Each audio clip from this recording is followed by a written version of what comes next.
tarde. Boa tarde, Celso, embaixador Celso Amorim. Muito obrigada por aceder ao nosso convite. É um prazer, uma distinção, uma satisfação também essa entrevista, como eu já tinha dito a você. Essa é uma entrevista, nem propriamente é uma entrevista, é um bate-papo, é uma discussão informal e informada por algumas questões que eu vou te fazer. Essa sua entrevista é parte de um projeto que está sendo, na verdade, hoje é a nossa última atividade desse projeto, um projeto desenvolvido pela CAPES Print, que é um programa de internacionalização da CAPES, voltado para a pós-graduação, um programa que faz parte da UERJ, e nós temos um projeto nesse programa de internacionalização que se chama Política Externa, Regionalização e Cooperação Internacional. Nesse projeto, nós desenvolvemos várias atividades, né, que incluíram entrevistas como a sua, incluíram também seminários com mais de uma pessoa, e fechamos esse projeto com uma discussão sobre a política externa. Então, hoje é a nossa última atividade, e eu quero muito te agradecer por ter aceitado o nosso convite. Bem, você não precisa de apresentação, isso é um lugar comum, né? Mas alguma coisa eu vou fazer, até porque isso aqui está sendo gravado. E isso aqui é um documento também, né? Tem um sentido de documento. Né? Então, eu vou apresentar, pelo menos para o público mais jovem. Né?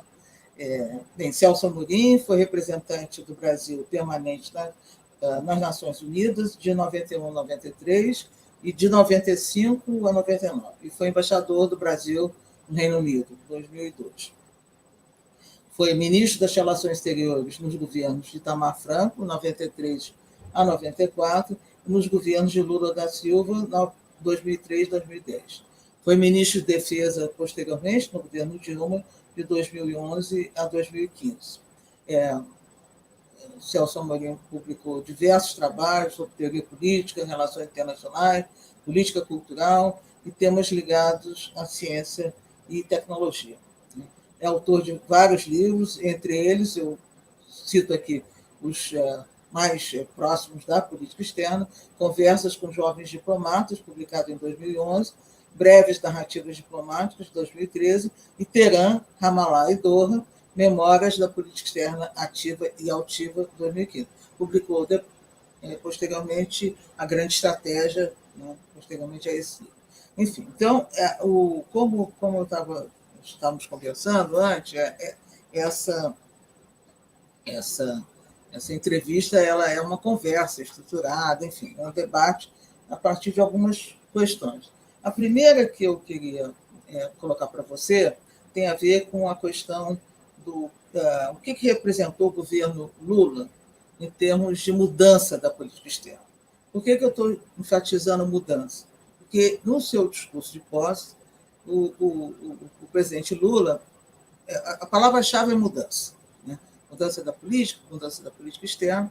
E aí, o que eu queria que você nos compartilhasse conosco é essa ideia, quer dizer, porque, na verdade, o programa do Partido dos Trabalhadores tinha uma linha de política externa, e esse sentido de mudança, quer dizer, é uma mudança de orientação, de rumos com relação ao passado, é uma adaptação às circunstâncias internacionais distintas, enfim, exatamente como é que você definiria essa mudança e mais, né? Qual sua parte nessa mudança? Isso é, na concepção de um paradigma, de uma orientação nova na política externa, enfim, um pouco a ideia da mudança, como é que você vê a mudança e o seu papel nessa mudança, que eu acho, ainda mais tendo em vista que você foi ministro um tempo bastante longo, pôde imprimir a sua personalidade, o seu estilo, né, e as suas ideias à política externa do governo Lula.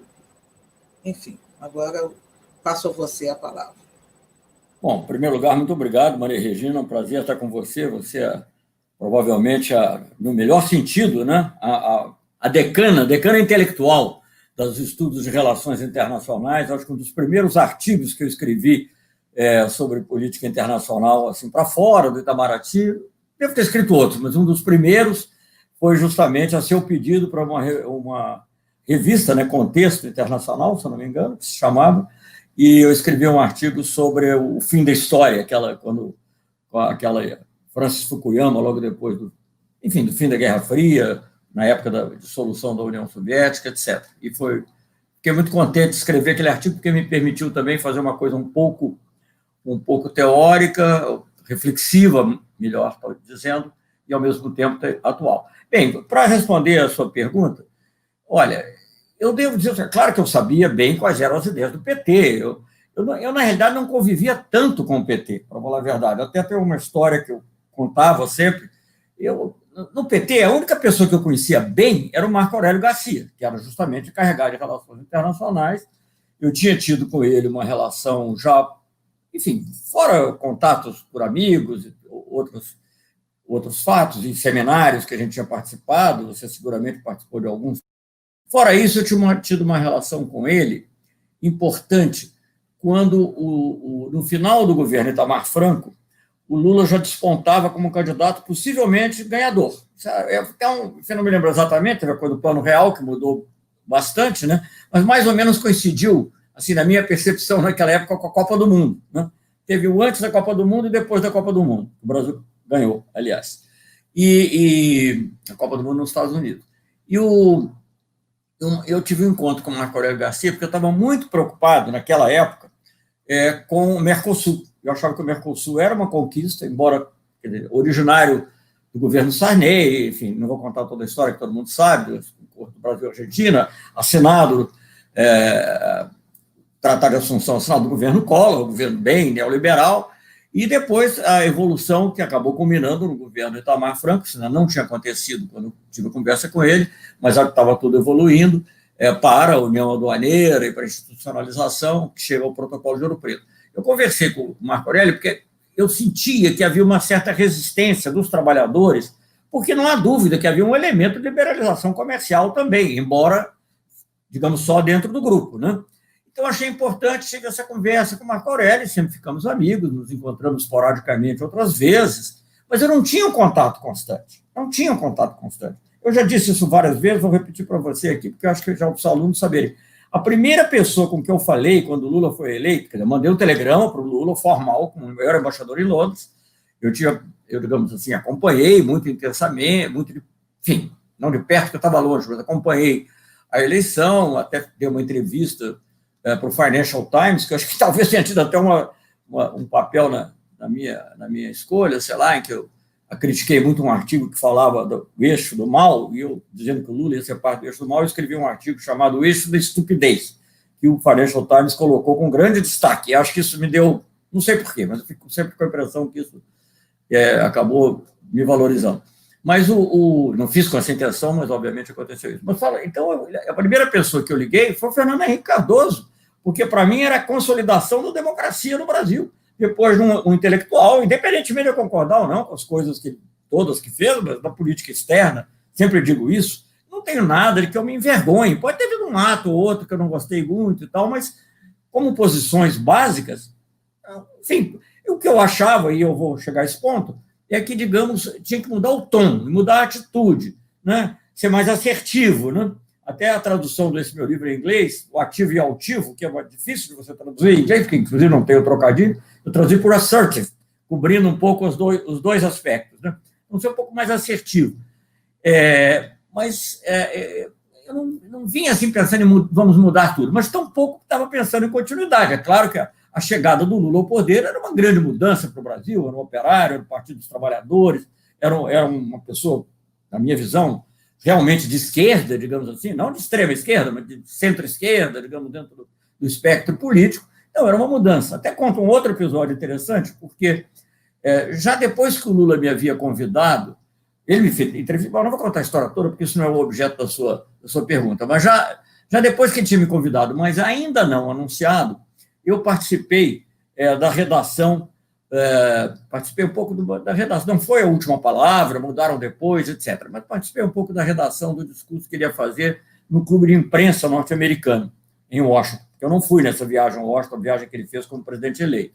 Então, não tinha sido anunciado sequer, Aliás, nem eu, nem Marco Aurélio Garcia, eu acho que foi só o Zé Dirceu, gente que tinha mais ligação com a própria campanha. E alguém tinha preparado o discurso, não sei se era algum diplomata, provavelmente era um diplomata, tinha preparado um projeto de discurso em que a palavra continuar, continuidade e continuismo, continuismo não, continuar, continuidade, continuação, aparecia, sei lá, umas 20 vezes num discurso de 8 páginas, ou 10 vezes, ou 15 vezes. Eu falei, gente, não precisava ter sido eleito, né? Podia deixar tudo como estava. Então, quer dizer, eu achava que era preciso haver uma mudança. E é óbvio que o Lula achava isso também. Havia o programa básico do partido, as ideias fundamentais, a ênfase que ele sempre deu em América Latina, em África, etc. Mas eu devo dizer, do meu ponto de vista, né? Do meu ponto de vista, a mudança era principalmente de atitude. E eu sempre menciono eu tive 2 conversas com o Lula, ele, antes dele me confirmar, né? E as conversas eu fui contando o que eu achava, e ele comentando, fazendo uma pergunta, outra. Ele não me deu uma orientação precisa, né? É óbvio que eu sabia mais ou menos o que era a visão dos trabalhadores, conhecia do passado, tinha tido muita conversa com o Marco Aurélio também, e tinha experiência da vivência da política externa. E eu achava que o que era preciso mudar, principalmente, era uma atitude mesmo. E por isso eu usei as palavras ativa e altiva, até sem nenhum interesse pejorativo em relação ao passado, não. O que eu queria dizer era que o Brasil ia ser mais firme em recusar pressões. Tinha havido aquele episódio lamentável com o embaixador Bustani, um pouquinho antes. O Brasil, não vou entrar no mérito, não quero julgar, mas o Brasil cedeu uma pressão. Havia a questão da ANCA, que você frequentemente conversava, que não tem jeito, que os americanos querem dessa maneira, não tem jeito. Gente, tem que, não quer, vamos enfrentar. Havia uma coisa, por exemplo, que isso nem deu para mudar, bom, depois acabou a ANCA, que era a questão de, você sabe muito bem que você acompanhou isso de perto, era a questão das negociações comerciais, por exemplo, uma parte estritamente comercial, você partir da tarifa aplicada à liberalização e não da tarifa consolidada. Isso era uma coisa que a gente estava dando de graça, 20 pontos percentuais já para os negociadores, não havia razão para fazer isso. Claro que depois que faz é difícil você mudar essa coisa totalmente. Vou dar um exemplo, né? E vários temas que estavam entrando, que obviamente não eram interesse. Você perguntava a alguém, mas por que tem isso? A gente já tem isso na OMC, lá, propriedade intelectual, etc. Então, não, mas os americanos fazem questão, não sei o quê. Então, altiva nesse sentido, né? Você resistir às pressões. E, eventualmente, também ser capaz de colocar, não só reagir a uma agenda de fora, mas colocar os seus interesses na agenda, mais variados, nas mais variadas áreas, depois a gente pode comentar. E ativa, porque frequentemente eu fui embaixador, como disse, eu fui embaixador do Collor, do próprio Itamar, durante um tempinho, antes de ser ministro, do Collor, do Itamar, do Fernando Henrique e do Fernando Henrique. Dois mandatos do Fernando Henrique.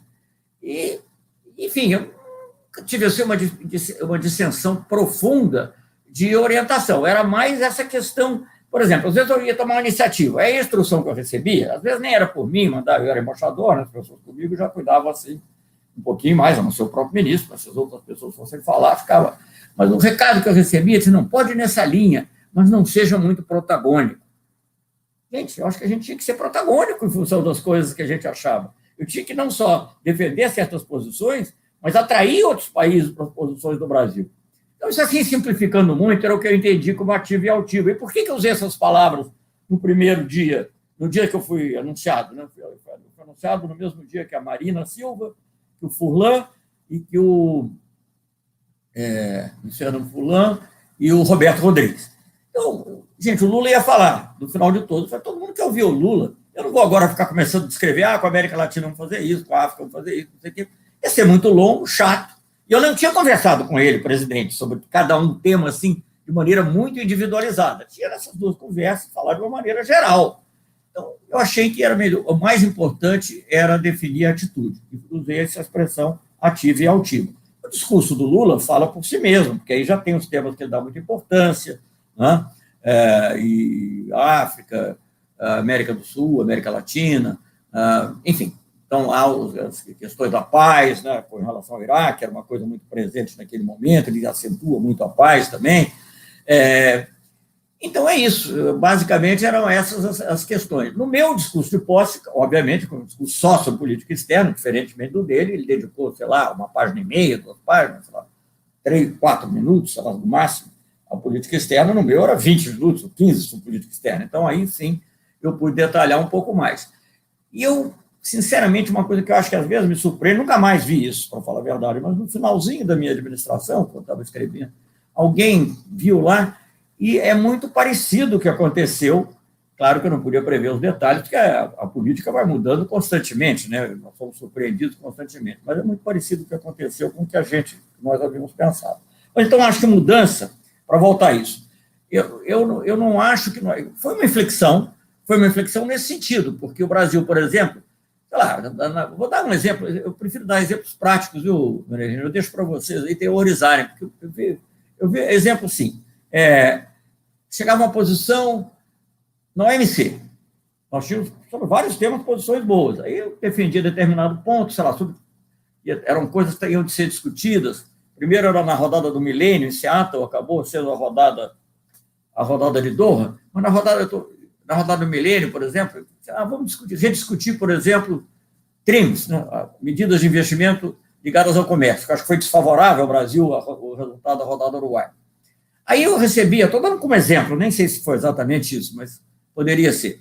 Sim, não, pode ir nessa linha, mas cuidado para não se identificar com a Índia, como se a Índia fosse um governo, como se a Índia fosse a Coreia do Norte, né? Na época, o ministro das Finanças, eu não me lembro mais, depois foi o primeiro-ministro, mas nessa época o ministro da Economia era uma Manmohan Singh, que ia por uma linha de reforma, não digo que é neoliberal, porque a Índia tem muita preocupação com a sua indústria, naturalmente, mas uma reforma que os indianos, às vezes, muitos criticavam por achá-la liberal. Mas, enfim, eu estou dando um exemplo. Então, isso restringia a nossa capacidade de ação. E eu acho que, ao contrário, o que a gente precisava era isso, né, de atividade. Então, isso era importante. As tarefas imediatas que eu tinha que enfrentar ali, o Brasil teria que enfrentar, mas eu, como ministro, era reagir à invasão do Iraque, que era inevitável, sabia que ia acontecer. Inevitável não era, mas digamos que era inexorável, porque os Estados Unidos estavam resolvidos a isso. O que nós poderíamos fazer ou falar. Segundo, ou talvez até na ordem, não sei se, mas enfim, como me colocar em relação à ALCA, porque depois de 15 dias já havia uma coisa que se falava muito, você vai talvez lembrar que o Brasil tinha que apresentar as suas ofertas. Gente, com 15 dias, com 45 dias de governo, teria que apresentar as ofertas, e a mídia ali, a mídia totalmente aliada às negociações, né? Empresariado, uma parte do empresariado brasileiro queria, agronegócio, etc. Todo dia perguntou, quando é que o Brasil vai fazer sua oferta? Falei, não sei. Mas o governo, falei, mas isso não é tratado, isso era Agora é um outro governo, não conversei nem com os empresários e muito menos com os sindicatos. Nunca ninguém tinha conversado com os sindicatos de uma maneira mais formal, né? E uma das primeiras viagens que eu fiz, que foi à Argentina, parei para conversar com a CUT. Então, não era possível fazer uma coisa em 45 dias, mas a pressão era imensa, então tinha que revelar altivez, né? Vejam bem, quem é que os Estados Unidos mandaram aqui para a posse do presidente Lula? O Bob Zoellick, né? O sub do sub, segundo Lula, mas ele era influente, apesar de tudo. Então veio o Bob Zoellick aqui para negociar comércio. E o primeiro dia de reunião, lá quando o Zoellick apresentou lá cumprimentos, ele ficou mais 1 ou 2 dias, eu ia encontrar, era com o Zoellick, né? Ia estar junto o ministro da Fazenda, Palocci, que era do PT, por sinal, mas que tinha uma visão muito mais liberal, pelo menos a equipe dele tinha, neoliberal quase, o Palocci, o Furlan e o Rodrigues, que tinham totalmente neoliberal, pelo menos, totalmente, talvez seja um exagero, mas, digamos, muito mais neoliberal, muito a favor, todos 3 a favor da ALCA, e as equipes nem falar, as equipes eram, mais tarde, até os Wikileaks publicaram que eles foram falar, membros da equipe foram à embaixada americana para recomendar que pressionar o Brasil, não, uma coisa absurda. Mas, enfim, não estou dizendo que os ministros estivessem coniventes com isso, mas, de qualquer maneira, era essa linha. E eu, meio que isolado, tinha o apoio do meu próprio secretário-geral, que era o Samuel Pedro Guimarães, que tinha até sido muito combativo com a ALCA, mas eu também sabia que não podia acabar de uma vez. Olha, eu vou dizer o seguinte, essa coisa da ALCA é muito importante. Se o governo Lula tivesse, digamos, dito, vamos acabar com a ALCA, claro que o Lula sobreviveria como presidente. Eu não sobreviveria como ministro. Não sobreviveria. Porque, não sei, pode ser até que o Lula, por generosidade e tal, mas seria muito difícil. Então, nós tivemos que, na ALCA, dar uma espécie de golpe de jiu-jitsu. Vou dizer assim, e a minha intenção, para falar a verdade, Maria Regina, tem que ser honesto sobre isso, não era necessariamente acabar. Eu queria uma negociação equilibrada. Quando ela ficou razoavelmente equilibrada, os americanos também se desinteressaram. Então, isso é que aconteceu. Então, todo mundo fala muito da reunião de Mar del Plata, e foi importante também politicamente, claro, o discurso do Lula na reunião de Mar del Plata, já 2 anos de governo, né? Foi formidável, e foi um discurso importante, porque ali se colocou a lápide na ALCA. Mas, na verdade, ali era um interesse político do Departamento de Estado, de não querer parecer que tinha sido derrotado na Cúpula das Américas, mas as negociações já tinham parado. E o próprio Zelig, que, aliás, deixou o cargo, e ele mesmo estava numa dessas minhas narrativas, breves narrativas diplomáticas, ele mesmo uma vez me disse, não, olha, do jeito que está, o empresariado americano, os empresários americanos não estão mais interessados também. Então, na verdade, ela estava morta. E faltava enterrar, e isso foi feito em Mar del Plata. Então, é isso, querido. Então, é a relação, isso é a mesma coisa em relação ao OMC. Todo mundo tem que ter um acordo, tem que negociar, tem que ter um acordo. E qual era o acordo que estava sobre a mesa? Era um conchavo entre os Estados Unidos e a União Europeia, que retiraram todas as coisas sensíveis. Eles até tinham interesses contraditórios em algumas áreas, mas eles retiraram tudo que era sensível para eles e só ficou o que era bom para eles em relação a nós. E o que era penoso para nós, redução de tarifa industrial, a ampliação dos acordos na área de serviços e investimentos, compras governamentais, né?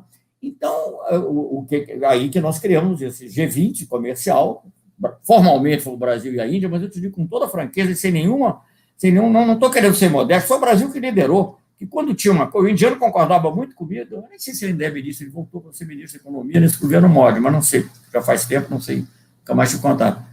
E ele, quando tinha um problema sério, ele dizia assim, não, vai lá, Celso, fala você.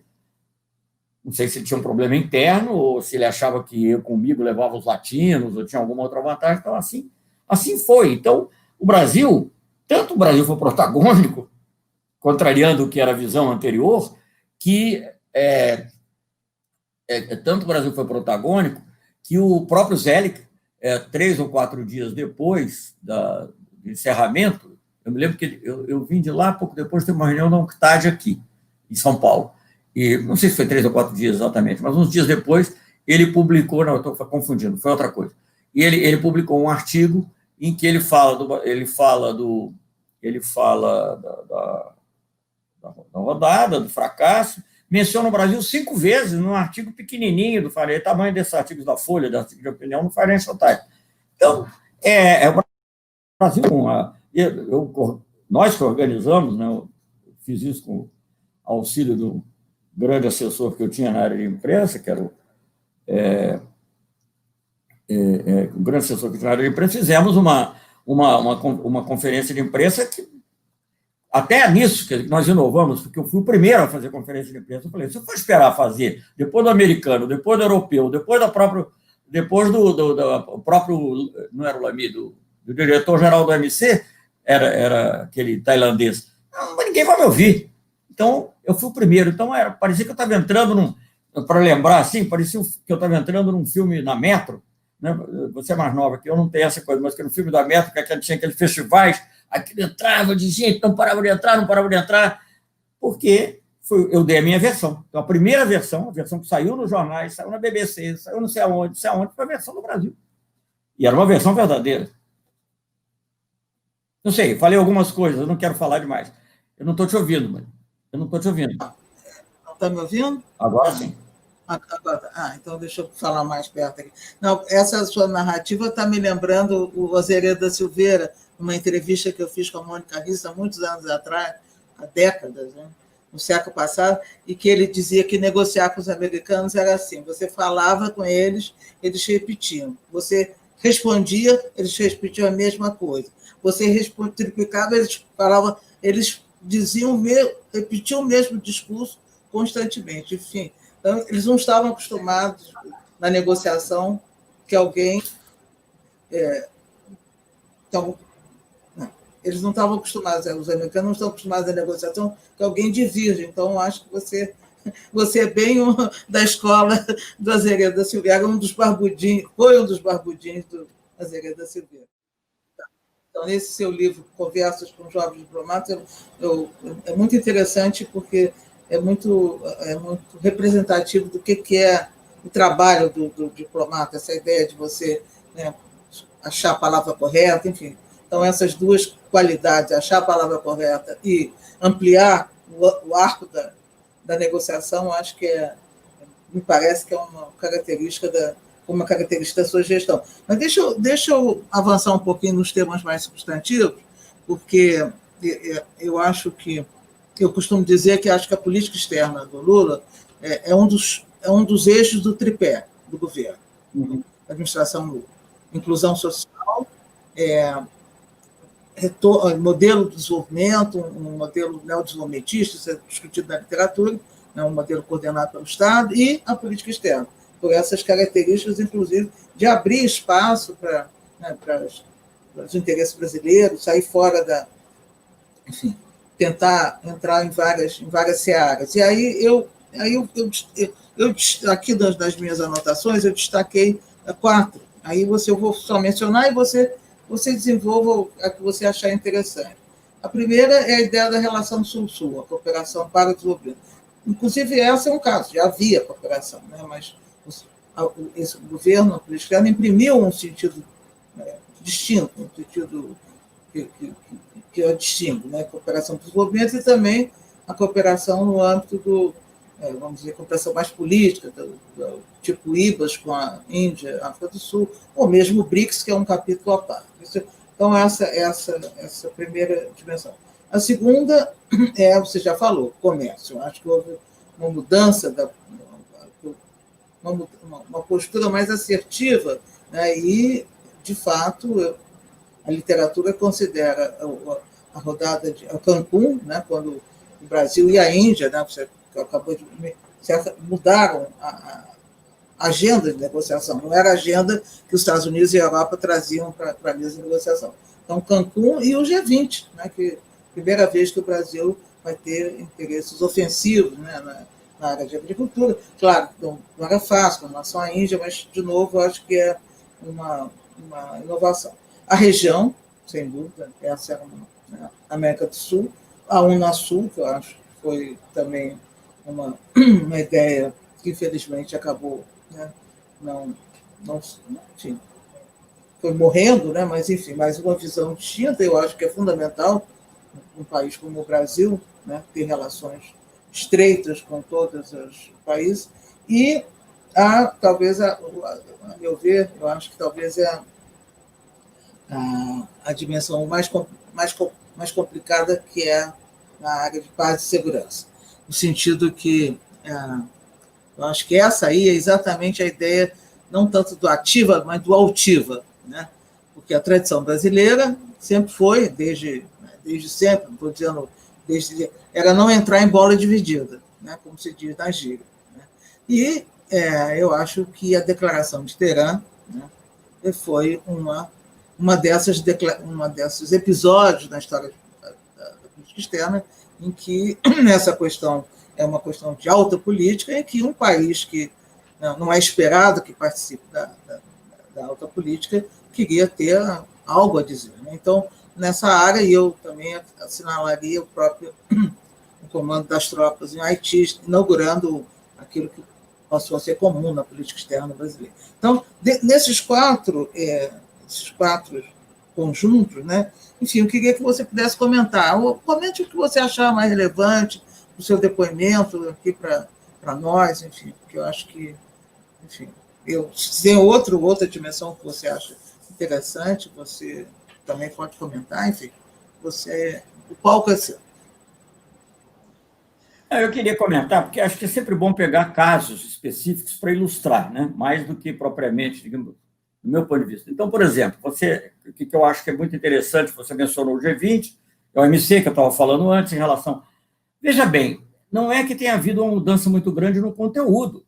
Eu fui embaixador, já comentei, do governo Fernando Henrique, e a nossa prioridade era a agricultura, na rodada de Doha. Aliás, desde antes, né? A própria construção da rodada do milênio tinha essas outras questões que eu mencionei, de tentar mudar um pouco trims e tal, mas não havia. No caminho da rodada de Doha, houve um aparecimento de um outro tema que foi muito importante, importantíssimo, talvez tenha sido a coisa mais importante que se conseguiu nessa área do OMC, porque até hoje ela é citada, e na realidade eu fiz isso junto com o ministro, não vou dizer que é a revelia, mas fiz isso principalmente apoiado pelo ministro da Saúde, que era o ministro da Serra. Eu, como embaixador em Genebra, que é a questão de tríplice propriedade intelectual e saúde. É uma coisa que até hoje é um marco. Hoje em dia, outro dia, no Parlamento Europeu, estão falando se a Europa não devia reviver e fortalecer a Declaração de Doha sobre tríplice saúde, e foi o Brasil que liderou, sem a menor dúvida. Sem a menor dúvida. Ali nem a Índia estava tão na liderança, o Brasil tinha essa capacidade. Eu vou fazendo comentários assim à medida que você desculpa, mas eu vou falando. Eu sempre achei o seguinte, eu também acho que o Brasil não deve ser o criador de consenso pelo consenso. Claro que sempre que você puder promover a paz, você deve promover a paz. A paz é um objetivo em si mesmo, né? Mas em questões econômicas, comerciais, você tem que tomar cuidado também para não ir atrás de um consenso e abandonar seu interesse, né? Ou o interesse dos países iguais a você. Então, você quer uma coisa dupla, que ao mesmo tempo você está trabalhando pelo consenso, mas ao mesmo tempo está trabalhando pelo seu interesse do seu país ou do grupo de países. Mas o que eu falo, é importante, se você quiser depois falamos de algum outro tema, como esse tríplice saúde, que eu acho que é uma coisa muito importante, que vem de antes, mas vamos falar do G20, porque eu acho que aí há certamente um elemento que distingue o governo Lula dos governos anteriores, né? Primeiro, digamos assim, não só a gente isso estava no centro da agenda, porque já era, mas nós colocamos realmente empenho nisso, e determinação, e criamos uma coalizão totalmente nova, porque antes nós éramos, e eu trabalhei nisso, eu não falo isso com sentido pejorativo, era a realidade política, não só do Brasil, mas de outras situações. O Brasil era caudatário do grupo de Cairns, que era liderado pela Austrália, em matéria de negociação agrícola, que fazia o que interessava a ela, e quando era hora de amolecer com os Estados Unidos, amolecia e pronto. E nós ficávamos vendidos, se nós adotássemos posições mais firmes. Nós montamos uma nova, isso foi realmente uma nova coalizão que não existia no OMC. Porque o grupo de países em desenvolvimento no OMC só existia para coisas tipo, sei lá, eleição, coisas muito estruturais, assim, da organização. E o resto era tudo esfacelado. Na agricultura você ia com o grupo de Cairns, em industriais ia com outros países, talvez, tipo Índia, em determinado momento, não Argentina, mas depois sim Argentina. Enfim, assim era. E no G20, esse G20 que nós criamos, nós fizemos a coalizão de países em desenvolvimento firmemente empenhados na eliminação dos subsídios agrícolas ou na redução substancial de um tipo deles, e conseguimos congregar os países mais diferentes. Nós tínhamos da China à Tanzânia, passando pela Argentina, América Central, enfim. Então, isso foi uma engenharia. Aliás, não fiz sozinho, eu fiz com grandes embaixadores, o Clodoaldo Guenei, que era o subsecretário de Assuntos Econômicos, e o Seixas Correia, que era embaixador em Genebra, né? Pessoas de grande competência, mas talvez não tiveram antes, condições políticas quais que sejam, possibilidade de levar uma coisa com tanto empenho quanto nós levamos. E ao levar a coisa com empenho, nós atraímos muitos países para a nossa, digamos, posições. E foi muito importante, foi fundamental para impedir que em Cancún se fizesse um acordo totalmente contrário ao nosso interesse, foi fundamental para que em Hong Kong a gente conheça. Bom, é verdade que depois tudo isso ficou meio pendurado, porque a OMC hoje em dia nem se fala mais muito, vai ter que se voltar a falar em algum dia, mas enfim, fizemos a questão do fim dos subsídios à exportação com data agrícola, né? Exportação de produtos agrícolas com data certa, e era uma coisa que nós descobrimos que interessava a todo mundo, interessava tanto a um país altamente competitivo, como era o caso do Brasil ou da Argentina, vamos dizer, em produtos agrícolas, vários latino-americanos, mas também interessava a países que tinham interesses de proteger a segurança alimentar, porque eles também não queriam ser feridos pelos subsídios agrícolas dos outros que desorganizariam sua produção. Então, foi uma coalizão muito inteligente, muito interessante. Olha, o meu papel nisso foi mais dar força a que isso prosseguisse do que propriamente conceber, porque isso quem pode conceber é como você numa batalha, não gosto de comparar essas coisas com guerra, mas, quer dizer, quem pensa lá a tática, os generais, você pode dizer vai, ou não vai, fica cuidado. Então, eu acho que o que nós fizemos, e o governo Lula permitiu que nós fizéssemos, foi isso, e foi um marco, sem dúvida alguma, porque isso mudou não só o conteúdo da negociação, Maria Regina, mas a dinâmica da negociação. O exemplo que eu sempre dou é o seguinte: antes o grupo nuclear, a palavra nuclear também não é boa, mas enfim, o grupo central, evoca outras coisas. O grupo central da negociação comercial, durante anos e anos, no final do GATT, meio final do GATT, no início do OMC, era o chamado Quad, que era Estados Unidos, União Europeia, antes era Comunidade, Estados Unidos, União Europeia, Canadá e Japão. A partir de Cancún, passou a ter eles chamavam até dessa maneira, o novo Quad, depois passaram a chamar de G4, mas o novo Quad, que era Estados Unidos, União Europeia, Brasil e Índia. A China estava ainda se guardando um pouquinho, poderia ter força, mas ela se guardou só lá para 2008, que ela começa a ter maior assertividade. Então, isso mudou totalmente a dinâmica das negociações. E foi uma grande conquista. E na ALCA, só para resumir, a mesma coisa, nós fomos levando, até que chegou um ponto que a ALCA ficou meio paralisada e depois aconteceu o que aconteceu. Então, eu acho que nessas duas negociações, a gente revelou altivez e atividade também, sobretudo na do OMC também, atividade, porque nós fomos congregando africanos, juntando muito, fazendo uma coalizão ampla. Né? Então, e foi com isso que nós conseguimos. Depois, em Hong Kong, só que eu sei que estou saindo um pouco da cronologia, mas para juntar, nós fizemos uma coalizão de praticamente todos os países em desenvolvimento, com pouquíssimas exceções, e países que até então todo mundo dizia que tinha interesses contraditórios. A União Europeia conseguia, não quero falar mal da União Europeia, mas era a tática negociadora dela, né? Queria separar o Brasil de Índia. O Brasil não tem nada a ver com a Índia. Simplificando, Brasil, Argentina, não era só o Brasil. A Índia, né, não conseguiu. E depois queria separar os países, digamos, em desenvolvimento mais avançado, Brasil, Índia, Argentina, África do Sul, dos mais pobres. Também não conseguiu, né? Porque nós conseguimos fazer uma cena que, não sei se foi filmada, em Hong Kong, que nós tínhamos o G20, que não era de 20 países, era 21, nesse momento foi 18, depois foi 22, sei lá, mas enfim, a gente chamava de G20, para mudar o nome, e tinha o G90, que reunia países de menor desenvolvimento relativo, países sem litoral, todo país com problemas adicionais, de pobreza, digamos, né? Ou de dificuldade de competição. Pequenas ilhas, enfim, tudo o país do CARICOM, países que se beneficiavam da União Europeia, todos eles formavam um grupo grande, que era o G90.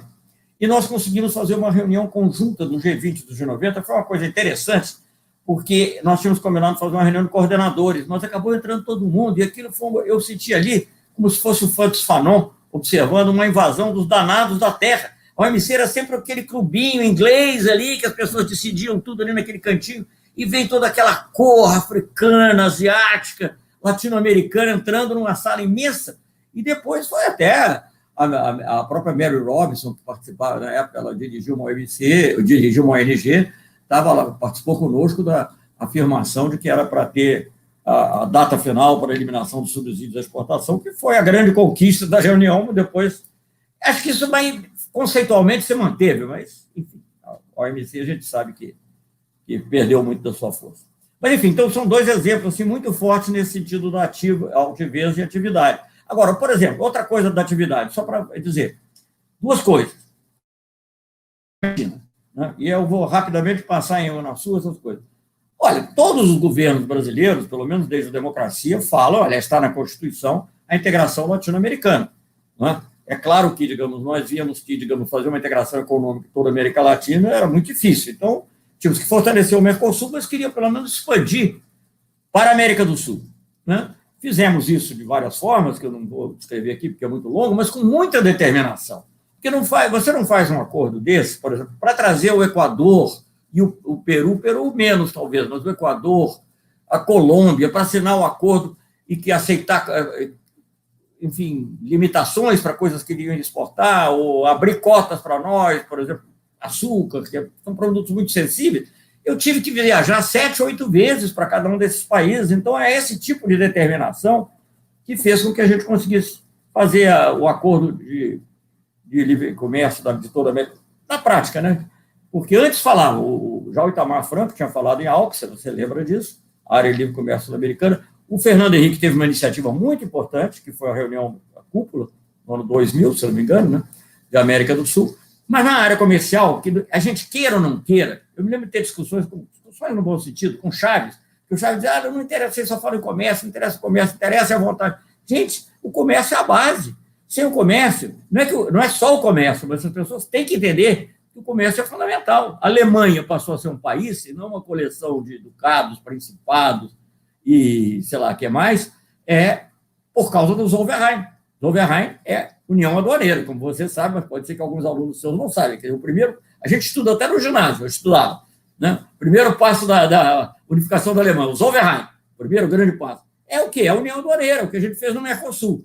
Na América do Sul não dava para fazer uns override, por motivos vários, mas fizemos pelo menos uma área de livre comércio. Então é isso. África, por exemplo, não é que eu fui embaixador na ONU, olha, as instruções que eu recebia, as posições do Brasil na África eram corretas em relação a Angola, Agora, não havia atividade. O Brasil, em vez de abrir embaixada, a África é um grande horizonte sobre qualquer aspecto, é o continente que mais cresce economicamente, não sei agora como é que está nesses últimos meses e anos, mas é um dos mais fora a China. Se você tirar a China, o continente que mais cresce, pode deixar a Ásia, mas tirando a China, o continente que mais cresce economicamente é a África.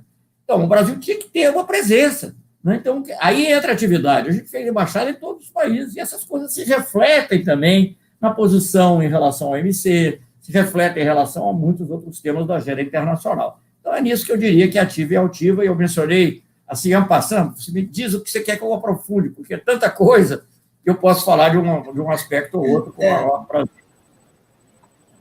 Não, eu gostaria que você falasse um pouquinho sobre a Declaração de Teherã, que eu acho também que é um marco, assim, o que ela significou, enfim, ainda que seja algo que não foi bem sucedido, mas eu acho que a altivez está em entrar, em ter esse papel. Eu acho que... Olha, eu vou começar pela sua qualificação. Eu acho que ela foi bem sucedida, sim. Ela foi bem sucedida. Não, espera aí, eu vou explicar. Ela foi bem sucedida em mostrar que um acordo com o Irã era possível, porque havia muita gente, a própria Hillary Clinton, ela dizia que não, os iranianos mentem, não pode haver acordo, né? Em momentos diferentes, né, do processo. Mas sim era possível, sim nós conseguimos obter o acordo que os americanos queriam, não fomos nós que inventamos o acordo, era aquele acordo de troca, que era para garantir que o Irã saísse do Irã uma quantidade de urânio, de tal modo que o que ficasse não fosse suficiente para fazer uma bomba. Em troca, o Irã receberia elementos combustíveis para o reator de pesquisa, que é o que permite fazer isótopos que são usados para medicina, para diagnóstico, etc. E nós conseguimos fazer isso. Brasil e Turquia juntos. Era um pedido americano, foi um pedido do Obama para o Lula. Né? E os termos do acordo não foram não definiram. O que nós conseguimos foi confiança, que eles não tinham, né? E os outros não tinham. E eles foram pela confiança com o Brasil e Turquia, o Irã concordou. Depois o acordo foi recusado, como você sabe, e nesse ponto sim, não conseguimos o que queríamos. E, aliás, até uma coisa até hoje meio estranha explicar totalmente a atitude, eu acho, de China e Rússia, o que mostra que, digamos que aquilo que o velho embaixador Araújo Castro dizia do congelamento do poder mundial é uma coisa muito real. Quando se trata em termos nuclear, quando você fala de ampliação do Conselho de Segurança, olha, é muito complicado. É muito complicado. Esses países que têm ideologias, às vezes, opostas, né, eles estão próximos entre si. Então, quando fala de não proliferação nuclear também, que é uma questão, não que eu esteja defendendo a não proliferação de jeito nenhum, mas qualquer tema sensível nesse aspecto, eles tendem a ter posições comuns. Mas, enfim, tanto não era... Eu só vou citar um fato que eu talvez esteja dando uma importância excessiva, outros, eu sei que o Matias Spector, outras pessoas têm uma visão diferente, até publicaram artigos no Piauí, etc. Mas eu vou lhe dizer francamente, nós propusemos o acordo, ele foi recusado pelos Estados Unidos, e os outros países aceitaram, né, tanto que aceitaram as sanções contra o Irã pelo Conselho de Segurança. Um ano e meio depois, mais ou menos, no final de 2011, a Anne-Marie Slaughter, que era a secretária de planejamento da Hillary Clinton, escreve um artigo. Ela está vendo que a rivalidade, a tensão, melhor dizendo, com o Irã crescendo muito, a pressão de Israel para que os Estados Unidos fizessem uma solução militar, crescendo muito, e ela, provavelmente os iranianos também reagindo, né, da forma lá deles, e ela escreve um artigo em que ela defende, olha, precisamos encontrar ainda uma solução negociada, é a melhor coisa. Termina um artigo assim, quem sabe não é a hora de nós retomarmos o acordo que o Brasil e a Turquia haviam proposto. Anne-Marie Slaughter, ela não era mais secretária de planejamento, nem a Hillary Clinton era secretária de Estado, mas é uma posição importante, né, como sentimento. E o que o Obama faz? É claro que o famoso acordo Joint Common Program of Action, JCPOA, né, em inglês, que é o acordo que os 5+1 fazem com o Irã, capitaneado pelos Estados Unidos, pelo Obama, ele é um acordo muito mais complexo, porque ele é mais amplo. Ele é mais amplo do que nós éramos, mas é mais amplo, entre outras razões, porque quando nós estávamos negociando, o Irã tinha, segundo as estimativas, assim, que ninguém sabe exatamente, né, mas a estimativa da Agência Atômica de Viena, é que eles teriam, sei lá, uns 2.000 quilos. E já quando o Obama concluiu o acordo lá dele, o GCPOE, o Irã tinha entre 8 e 10 mil quilos. Então, a situação é totalmente diferente. Totalmente diferente. Então, tanto de um lado quanto de outro, houve concessões adicionais. Mas, naquele momento, então, o que o Obama tinha dito para nós queremos um acordo para criar confiança. O que nós oferecemos era um acordo que criaria confiança e nós demonstramos que era possível. Era possível. E quando as condições políticas permitiram, o Obama já não tinha mais questão de reeleição, a Hillary Clinton não estava mais no governo, enfim, ele levou adiante isso. E você sabe, eu gosto de citar isso, porque é uma coisa muito simplificada, não é tão acadêmica talvez, mas o Clovis Rossi, que é uma pessoa que acompanhou, muito saudoso, o Clovis Rossi, discordei muito dele, mas é saudoso, gostava muito dele como pessoa, muito inteligente, ele escreveu um artigo logo depois do acordo do Obama e disse assim, o acordo do Lula era melhor. Então, você veja que não se pode dizer que ele falhou. Você sabe que o Hegel tem uma passagem que diz que o erro é o momento da verdade. Eu não sei se você tem coisas que parecem que não são possíveis e que vão frutificar lá na frente, de alguma maneira. Então, eu acho que nós mostramos que, sim, países em desenvolvimento podem ajudar, que, sim, a confiança é possível obter, né? E desde que você trabalhe com seriedade, eu acho que, nesse sentido, eu não me arrependo absolutamente de ter assinado. E não creio. As atitudes americanas foram ambivalentes o tempo todo, nós sabíamos disso, não houve nenhuma ingenuidade quanto a isso, ao contrário do que diz esse artigo que saiu na Piauí, não houve nenhuma ingenuidade, nós sabíamos que a recusa era uma possibilidade, que a Hillary Clinton tinha me dito que era difícil. O que nós achamos é que nós se confrontássemos um acordo baseado no pedido americano, com os elementos que tinham sido confirmados pelo próprio presidente Obama, em carta para o Lula e para o Erdogan, 2 semanas ou 3 semanas, não me recordo bem, antes da declaração de liderança, nós confrontássemos isso com isso, íamos criar um constrangimento. Tanto assim que você tem pessoas como El Baradei, que tinha sido o diretor da Agência Atômica, dizendo que o acordo era bom, que era, digamos assim, se não aceitarem um acordo, porque não aceitam sim como resposta. Assim que ele escreveu. Em inglês, isso é muito usado. Quer dizer, é muito usado no negativo, ele fez no positivo. They can't take yes for an answer. Né? O Roger Cohen, que nessa época era muito crítico do Irã, porque tinha um grande jornalista, ele morou no Brasil, era muito crítico do Irã, principalmente por causa da repressão, que é real, ninguém vai negar. O que a mídia brasileira deu a entender é que nós queríamos ser bonzinhos com o Irã. Em momento algum isso aconteceu. Nós queríamos ter a confiança do Irã, por vários motivos, mas como com outros países. Nós buscamos fazer uma negociação baseada naquilo que nos foi pedido. E nós, quando eu digo nós, esse é o Brasil e a Turquia, membro da OTAN. Membro da OTAN. A Turquia não ia. O Brasil e a Turquia fazem exatamente o que foi pedido, porque nós tínhamos capacidade de negociar e de ter confiança, que é uma coisa fundamental em qualquer negociação, comercial, desarmamento, qualquer coisa, se você não tem confiança do seu interlocutor, não adianta. Eu usei a palavra errada, no sentido que não progrediu, mas por razões, como você mesmo disse, por razões de que, no fundo, os Estados Unidos voltaram atrás, enfim, desnegociaram com a China e com a Rússia e acabou. E aí o congelamento do poder mundial. Né? Enfim. Mas o que eu acho interessante é entrar nesse tipo exatamente de negociação, que tem riscos, né? E teria risco para o Brasil, né? Como, nesse sentido, e eu acho que isso, para mim, é um exemplo, talvez o mais, assim, mais forte da ideia do autismo. Né? Entrar em questões que são questões que você sabe que tem limite do poder, né? Que o Brasil não tem, evidentemente. Mas nós não estávamos nós não estávamos perseguindo um objetivo nacional que fosse necessariamente diferente dos outros. Eu vejo, acho muito importante esclarecer isso, porque nós não entramos lá de engraçadinhos, ou de metido. Não é? A coisa se origina num pedido do Obama ao Lula, feito na reunião do G8+5 na Itália, né? E num encontro separado. Praticamente, a reunião era sobre clima, mas, na realidade, a reunião do 8+5 era sobre clima. No nosso encontro particular, praticamente, o Obama só falou de Irã. e ele começou, inclusive, dizendo que tinha estendido a mão, mas que não tinha sido correspondido, e aí falou do programa nuclear, e disse, com essas palavras se encerrou a reunião, mais ou menos, pela memória, não estava tomando nota, porque estava ouvindo e falando um pouquinho, quando o Lula passava a palavra, ele termina dizendo que eu preciso de amigos que falem com quem eu não posso falar. Então, foi isso. E depois, não só os Estados Unidos mandaram emissários para detalhar como seria possível, agora, além disso, duas pessoas muito importantes nesse contexto estimularam muito ao Brasil. Eles não tinham nenhum interesse em botar casca de banana para o Brasil, nem nada, eles tinham interesse numa conclusão positiva. Né?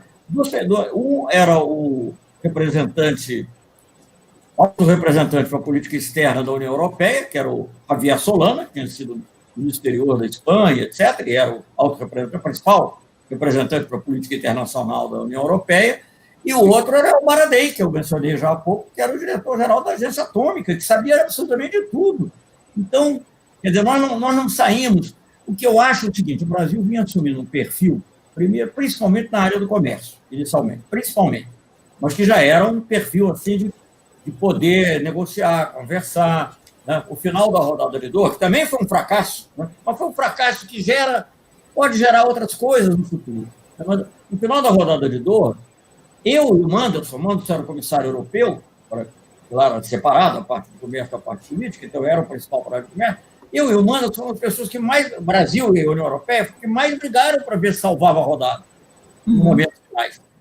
Embora nós tivéssemos, no picadinho, interesses bem contrários, mas tínhamos interesse de salvar o sistema multilateral. Então, eu acho que o Brasil foi ganhando perfil. Só para falar um pouquinho, antes de falar do Irã, nós já éramos convidados quase que sistematicamente para reuniões importantes sobre o Oriente Médio, sobre Israel e Palestina. Eu cito sempre, que é a mais visual, mais visível, mas não é a única, a reunião de Anápolis, em que Brasil, Índia e África do Sul, coincidentemente os IBAs, né, foram os 3 únicos países em desenvolvimento, não islâmicos ou não árabes, a serem convidados para a reunião. Foram os únicos. Os outros eram ou países doadores, ou eram os países da região, né? Só esses 3. E por quê? Porque eles achavam que nós podíamos influir positivamente. Né? E eu tive, não sei, nenhuma pretensão, não tive com a Condoleezza Rice, tive mais com ela nesse período. Com a Hillary foi um pouco menos. Muita conversa em profundidade sobre o Oriente Médio. Eu não posso eu não quero ficar aqui também falando coisas, porque essas coisas são sempre duvidosas, mas a atitude do Brasil, eu acho que ajudou num dos raríssimos casos de abstenção dos Estados Unidos, quando houve invasão de gás, nesse tema. Um dos raríssimos, não foi o único, mas um dos raros. Os Estados Unidos sempre tiveram. Né? Eu não vou dizer que as nossas conversas ajudaram, ela conversou com muitas outras pessoas, porque ela conversava, ela tinha interesse em conversar conosco sobre esse tema. E se você pegar, por exemplo, os temas que foram discutidos entre o Bush e o Lula na reunião maior que teve, falar nos Estados Unidos, o resort lá, a Granja do Torto lá deles, o maior ampliado, Camp David, né? Camp David. Em Camp David, você pega os temas, fala muito de coisas da América do Sul, já não fala de Alca, que já estava meio de lado, fala de OMC, mas fala muito de Oriente Médio, fala de coisas de Cuba, que ele não falaria normalmente, era uma confiança grande, e olha, partindo de posições ideológicas muito distantes. Então, quando nós chegamos no Irã, e no pedido do Obama, já havia acumulado, digamos assim, uma presença do Brasil em várias dessas situações. Enfim, com relação à primeira tentativa de conversar conosco sobre esses temas de Oriente Médio, do lado de Israel, partiu de Israel. Enfim, só para... Mas é nesse sentido também que eu uso a expressão, que a gente pode usar a expressão construtor de consenso. Quer dizer, o Brasil se apresenta como alguém que, digamos assim, que é aceitável para todas as partes. Quer dizer, não são os Estados Unidos, não é a potência, mas é um país que tem, vamos dizer assim, uma relação também de credibilidade com o parceiro, no caso do Irã, ou, enfim, parceiro que está negociando uma questão de alta política. Agora, para você ter essa posição, você tem de arriscar, né?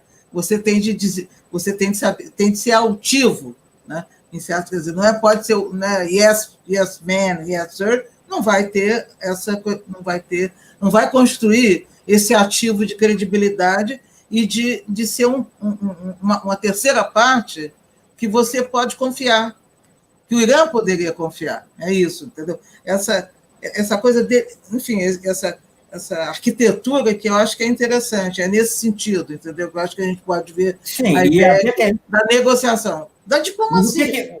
Sim, isso é uma característica do Brasil. Já existia antes do governo Lula. O que diferencia, eu acho que nesse ponto, o governo Lula, e acho que a declaração de Teherã realmente é um bom exemplo, como outras atitudes em relação ao Oriente Médio também são um bom exemplo, é a determinação de estar presente. O Brasil não se afasta do problema. E é difícil, viu, Maria Regina? Porque é muito difícil. Porque mesmo que você esteja querendo trabalhar pela paz, as posições às vezes mudam, como mudou a posição dos Estados Unidos nesse tema, por outras influências.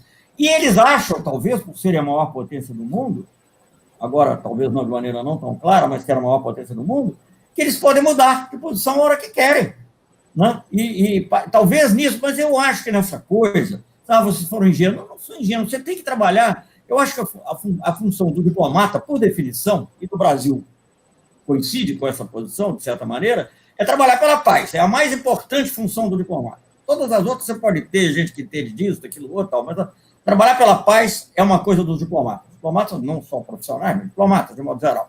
Né? É a função do Rui Barbosa, é a função do Rio Branco, é a função, enfim, de quem você imaginar, é contribuir para a paz. Só que contribuir para a paz, sim, você tem toda a razão, mas no meio do caminho, às vezes mudam. Eu tive experiências desse tipo no governo Fernando Henrique, com os painéis do Iraque, no meio do caminho, os americanos já não queriam mais. Claro. Isso eles queriam, entende? Então, aí que você tem que ter a determinação de ir até o final e de defender o ponto de vista. Olha, era isso aqui que vocês me pediram, o que vocês me pediram está aqui. Agora, vocês não querem. E aí eu não posso, eu não vou dobrar, eu não tenho ilusão que eu vou dobrar os Estados Unidos, imagina, né? De maneira nenhuma. Então, nesse sentido, sim. Agora, por que eu tenho uma pequena implicância com construção de consenso, que eu sei que o meu antecessor usou muito lá, e ele tem muitos méritos, foi presidente do conselho do MC, não estou querendo fazer uma crítica, porque é que, às vezes, isso não pode ser um objetivo. Quando se trata da paz, é uma coisa diferente, porque a paz é uma coisa mais ampla. Mas, por exemplo, na área comercial, não é qualquer consenso que serve. Por exemplo, se o Brasil ficasse quieto em Cancún, né, porque você está fazendo umas perguntas muito interessantes, me obrigando a especular como é que teria sido a história se não fosse. Né? Se o Brasil ficasse quieto em Cancún, era capaz de haver um consenso Goiás lá abaixo, como eram os consensos do GATT. Eu vivi isso, eu fui embaixador no GATT antes, fui ministro na época em que eu assinei a rodada uruguaia, então eu não estou criticando ninguém, né? Não tem jeito, às vezes você não tem jeito, só ficar de fora é impossível. Não há como ficar de fora do OMC, só perde. Então você tinha que acabar aceitando coisas que não eram do nosso interesse aceitar e que eles impunham. Então, o que teria acontecido se o Brasil, e outros, né, naturalmente, mas o Brasil não tivesse assumido a posição que assumiu em Cancún? Talvez tivesse havido um consenso em torno da proposta da União Europeia para os Estados Unidos. E se teria consolidado uma coisa, teria solidificado uma posição extremamente negativa para os países em desenvolvimento em muitos aspectos. Como aconteceu na rodada uruguaia, em grande medida. O que é curioso que você está dizendo, que para os Estados Unidos, a negativa não tem custo nenhum. Eles mudam de ideia. Agora, para o Brasil tem. Então, o arriscado é você entrar na bola dividida, que você sabe que pode ocorrer essa situação, e ir até o final. Então, eu acho que isso aqui é uma coisa muito interessante, porque... Há bolas divididas e bolas divididas. Eu sei, claro. A bola dividida que te oferece uma perspectiva, puxa, se eu ganhar essa jogada vai ser um gol de placa, vale a pena entrar. Agora, se é uma bola dividida que está no meio do campo e tal, tá bem, aí não precisa você se machucar. Claro. Mas, enfim, eu não sei se você teria algum outro tema substantivo, também não quero tomar muito seu tempo e deixar um pouco para as perguntas, mas se você teria algum outro tema que você gostaria de desenvolver um pouco mais, assim, ou eu ia te fazer uma pergunta, já que você mencionou, na questão da sua relação com a mídia, enfim, com a imprensa e com o Congresso. Quer dizer, eu estou pensando da perspectiva que a política externa é uma política pública, então ela está no jogo político, ela não escapa disso. Né? E aí eu queria que você um pouco reagisse enfim, ou contasse, narrasse episódios da sua experiência que, enfim, que você teve de interagir com a mídia, ou mesmo com o Congresso. Vamos dividir um pouco, porque não é idêntico, né? Ambas não, são claro que não. Não, mas só para falar. A minha relação com a mídia foi muito intensa, né? Porque eles também não me deixavam solto. Eu sempre, não, mas você pergunta aos jornalistas, todos eles dizem isso. Eu não só falava muito, como eu deixava muita gente falar. Deixava muita gente, claro que estava na linha, nossa, mas eu falava para o chefe lá da divisão, chefe do departamento, muita gente falava. Em ONU, em off, sei lá o quê. Então, nós tivemos uma relação intensa com a mídia. E eu falava muito. Por quê? Porque eu achava que era preciso levar a mensagem da maneira que fosse possível. Não era fácil, porque, por exemplo, nos temas econômicos comerciais, a maior parte do tempo a mídia estava contra nós. Só quando chegava, às vezes, a um ponto assim, digamos, que era óbvio que o Brasil tinha feito uma coisa importante e tal, aí vinha um reconhecimento. Também não é homogêneo, evidentemente. Eu acabei de citar o exemplo do Clóvis Rossi. Clóvis Rossi, que foi crítico de muitas coisas, por exemplo, ele achava que, entre a Mercosul e a União Europeia, a gente devia ter feito mais rápido. Só tinha um jeito de fazer mais rápido, era a gente acabar com a indústria brasileira mais rápido do que acabou. Mas, enfim, então, eu tive uma relação intensa. E tive uma relação intensa com a mídia do mundo. Né?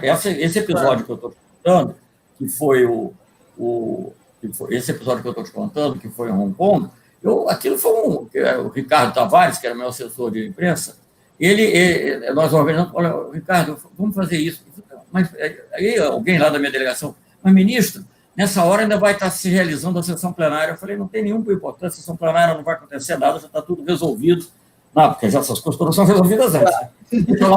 Deixa lá um terceiro secretário na sessão plenária para levantar a plaquinha do Brasil, se precisar, e eu vou fazer conferência de imprensa. Então, eu sabia da importância da comunicação.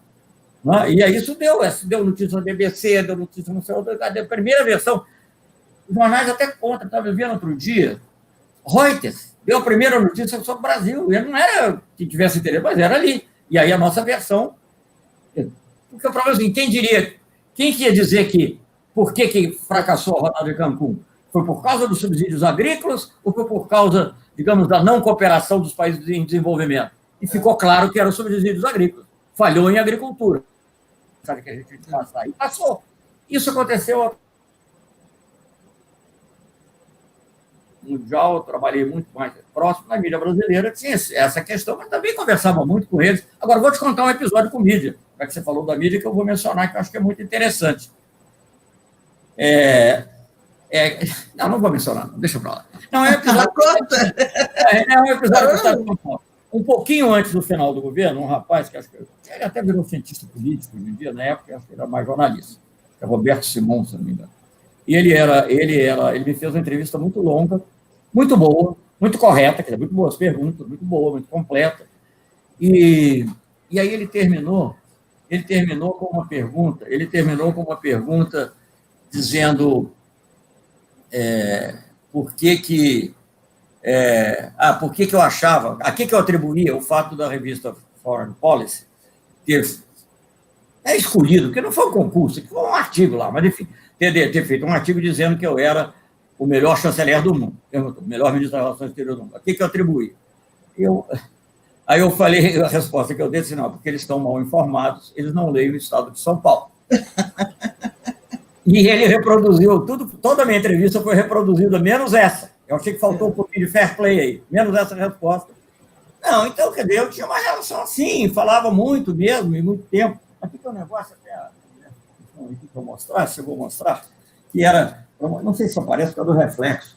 Isso aqui foi o final ali quando houve o impasse, deixa eu ver aqui. Aparece, sim.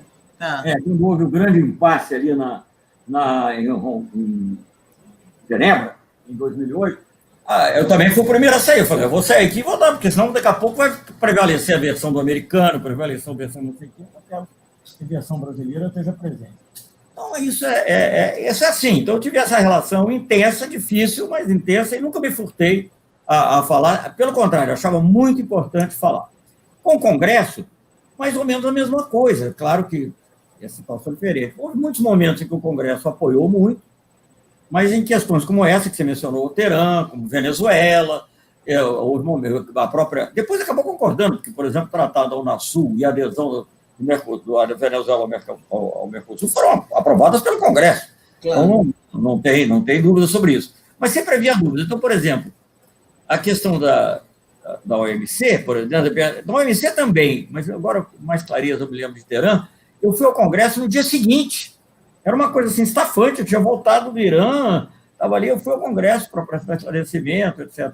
Então, eu tinha uma relação intensa, às vezes com apoio, por exemplo, tive grande apoio quando houve aquele episódio da guerra, me estimulou muito ter ido ao Senado, por exemplo, na guerra do Líbano, né, que o Israel bombardeou o Líbano, e o Brasil estava ajudando, etc., participando, principalmente nós estávamos retirando os brasileiros do Líbano, mas também ajudando. E, olha, eu me lembro até hoje, nem era do PT, Pedro Simão, perdão, confundi com outro rapaz. O Pedro Simão, que era o senador do velho MDB, né, ele disse, não, mas o Brasil deve fazer mais. Eu falei, olha, tá bem, vamos fazer isso. E tinha essa relação intensa e proveitosa, apesar de ouvir as críticas, naturalmente, era assim, né? Sobretudo depois que foi aproximando o período eleitoral, sobretudo o segundo período eleitoral, que no final do Lula, as críticas se acirraram muito. Mas eu não deixava de ir mesmo assim, estava lá sempre, essa coisa inteirante, isso aí 2010, eu não sei que outras coisas, mas sempre falava Palestina, falei muitas vezes. Agora, tinha a questão da mídia. Por exemplo, uma vez eu fui lá no Congresso e alguém perguntou lá das críticas e tal, eu fiz uma leitura de de várias manchetes, títulos de matérias internacionais, comparando com as brasileiras. Essa aqui a mídia internacional está dizendo, isso aqui é o que a mídia brasileira está dizendo. Claro que a mídia internacional é muito mais positiva. O Brasil consegue isso, o Brasil faz aquilo outro, o Brasil lidera aquilo outro, e aqui só paulada. Aí, quando eu terminei, o que saiu no dia seguinte na mídia? Brasil, Amorim aproveita para falar mal da mídia. É assim mesmo, não tem problema. É assim, mas é melhor que seja assim do que não ter mídia. Então, tem que ser. Claro. Não, claro, eu estou dizendo porque, na verdade, são mundos diferentes, né? Inclusive, geralmente, na opinião pública, na mídia, a ideia é uma espécie de um fla-flu, né? Quem ganha, quem perde, enfim, não tem muita sutileza no trabalho diplomático, né? Enfim, então é isso que eu falo. Agora, é exatamente o oposto hoje a mídia internacional nos coloca lá no fundo do poço e enfim, e esse é o momento, né? Hoje é sem comentários. Hoje é sem comentários, exatamente. Mas, enfim, então também é bom que a gente lembre que já teve um momento, né, que o Brasil era diferente, tinha uma política externa, não é isso. Né? Eu quero ser justo. O governo Lula foi muito mais ativo do que os governos anteriores. Estou dando a minha opinião, não sei se concordam ou não, mas, enfim, é a minha opinião. Foi muito mais ativo, fez muito mais coisas em geral muito boas, na minha opinião. Inovações. Realizações na OMC, com relação ao Alckmin, evitamos um acordo totalmente contrário ao nosso... Enfim, por aí vai, né? Nós não poderia... Dobramos o número de nossas embaixadas na África, que é uma coisa muito importante também para nossas relações. Fizemos a Unasul, que nós já comentamos assim por alto, mas é uma coisa muito importante. Os países sul-americanos e latino-americanos, pela primeira vez, se reuniram sem tutela, seja americana, seja da União Europeia. Os sul-americanos primeiro, depois latino-americanos também, na CELAC. Então, tudo isso foi feito pelo governo Lula, fizemos o IBAS, fizemos o BRICS, gente. O BRICS é hoje uma coisa que não há quem possa ignorar, nem os caras mais contra... Eu queria que você falasse um pouquinho sobre o BRICS, mas enfim... Então, nós fizemos essas coisas todas. Agora, certas características são do Brasil e são da tradição brasileira. Por exemplo, quando eu era embaixador na ONU, um dia eu conto esse exemplo, eu poderia contar, vou contar um do governo, vou contar um da época do governo Fernando Henrique e vou contar um do governo Lula. Rapidinho. Do governo Fernando Henrique, eu estou de férias, sei lá, viajando, recebo o telefonema do embaixador do Japão, que era na época, não sei se ele era o presidente do conselho, de alguma maneira ele tinha sido encarregado de fazer consulta sobre uma questão de quem ia presidir uma determinada comissão sobre a antiga Iugoslávia. Eu falei, mas eu não sei, por que tem que ser o Brasil, por que tem que ser eu? Eu disse assim, porque o Brasil é o único que a Rússia e os Estados Unidos aceitam. Então, essa capacidade de dialogar realmente era uma característica nacional, indiscutivelmente. E a mesma coisa se passou com aqueles famosos para mim, os painéis sobre o Iraque. Aquilo só aconteceu porque o Brasil presidiu. Não teria, vou dizer francamente, porque também um país pequeno pode ter até boas posições, mas aí não aguenta a pressão tanto. E os outros países todos, nem Rússia, ou a Rússia não aceitava, ou a Rússia e China não aceitavam, ou os Estados Unidos não aceitavam. Então, o Brasil era o único que podia aceitar e, por isso, presidiu os 3 painéis que conseguiram, pelo menos, adiar um pouquinho a guerra. Não evitou, porque depois houve outros fatos, 9/11, 11 de setembro, etc. E já no governo Lula, uma outra coisa que eu vou te falar também, que não é uma coisa óbvia. Eu ia muito ao Oriente Médio, você sabe que até numa das minhas idas ao Oriente Médio, o Netanyahu nos pediu para reabrir um diálogo com a Síria. Netanyahu. Será que ele também queria? Qual era o interesse de jogar casca de banana para nós? Nenhum. Eu não sei se era para valer, se era para parecer que ele queria. Isso até hoje eu não sei. Mas essa coisa, Maria Regina, eu volto, isso se aplica à declaração de tolerância. Você, na paz, na busca da paz, na busca de um resultado positivo, por uma coisa, você vê uma fresta, você tem que ir atrás daquela fresta, por menor que seja. Pode ser que feche, pode, mas pode ser que você consiga abrir. E aí essa é a nossa missão, essa é a missão do diplomata no mundo. E certamente a missão do Brasil, que é o país que se interessa pela paz, tem interesse na paz, tem interesse no desenvolvimento. Bom, qual é o exemplo do governo Lula? Porque eu tinha falado da nossa presença no Oriente Médio, o Lula foi lá, o Lula foi o primeiro presidente a visitar Israel, não foi o Bolsonaro, foi o Lula. Né? Então, vamos só para entender as coisas, como é que elas são. Né? Olha como o Brasil estava. As pessoas que a gente estava se metendo a besta, mas então por que as pessoas vinham aqui? Você pega novembro de 2009. Eu me lembro, fora outros que tenham vindo, africanos, latino-americanos, que eu não lembro, que seguramente vieram, mas vieram assim, num espaço de 15 ou 20 dias, no máximo 20 dias, o presidente da Autoridade Palestina, o presidente de Israel, que era o Shimon Peres, que não era o primeiro-ministro, mas ele sempre foi um político muito influente, grandíssima autoridade moral, a Autoridade Palestina, Mahmoud Abbas, Shimon Peres, o presidente da França, Sarkozy, e o presidente Ahmadinejad. Isso em 3 semanas, de 3 semanas. Gente, é porque achavam que o Brasil podia fazer alguma coisa. Né? Claro. Então, isso. Mas eu vou voltar a um ponto que eu quero falar, porque eu não terminei. Então, só esse ponto.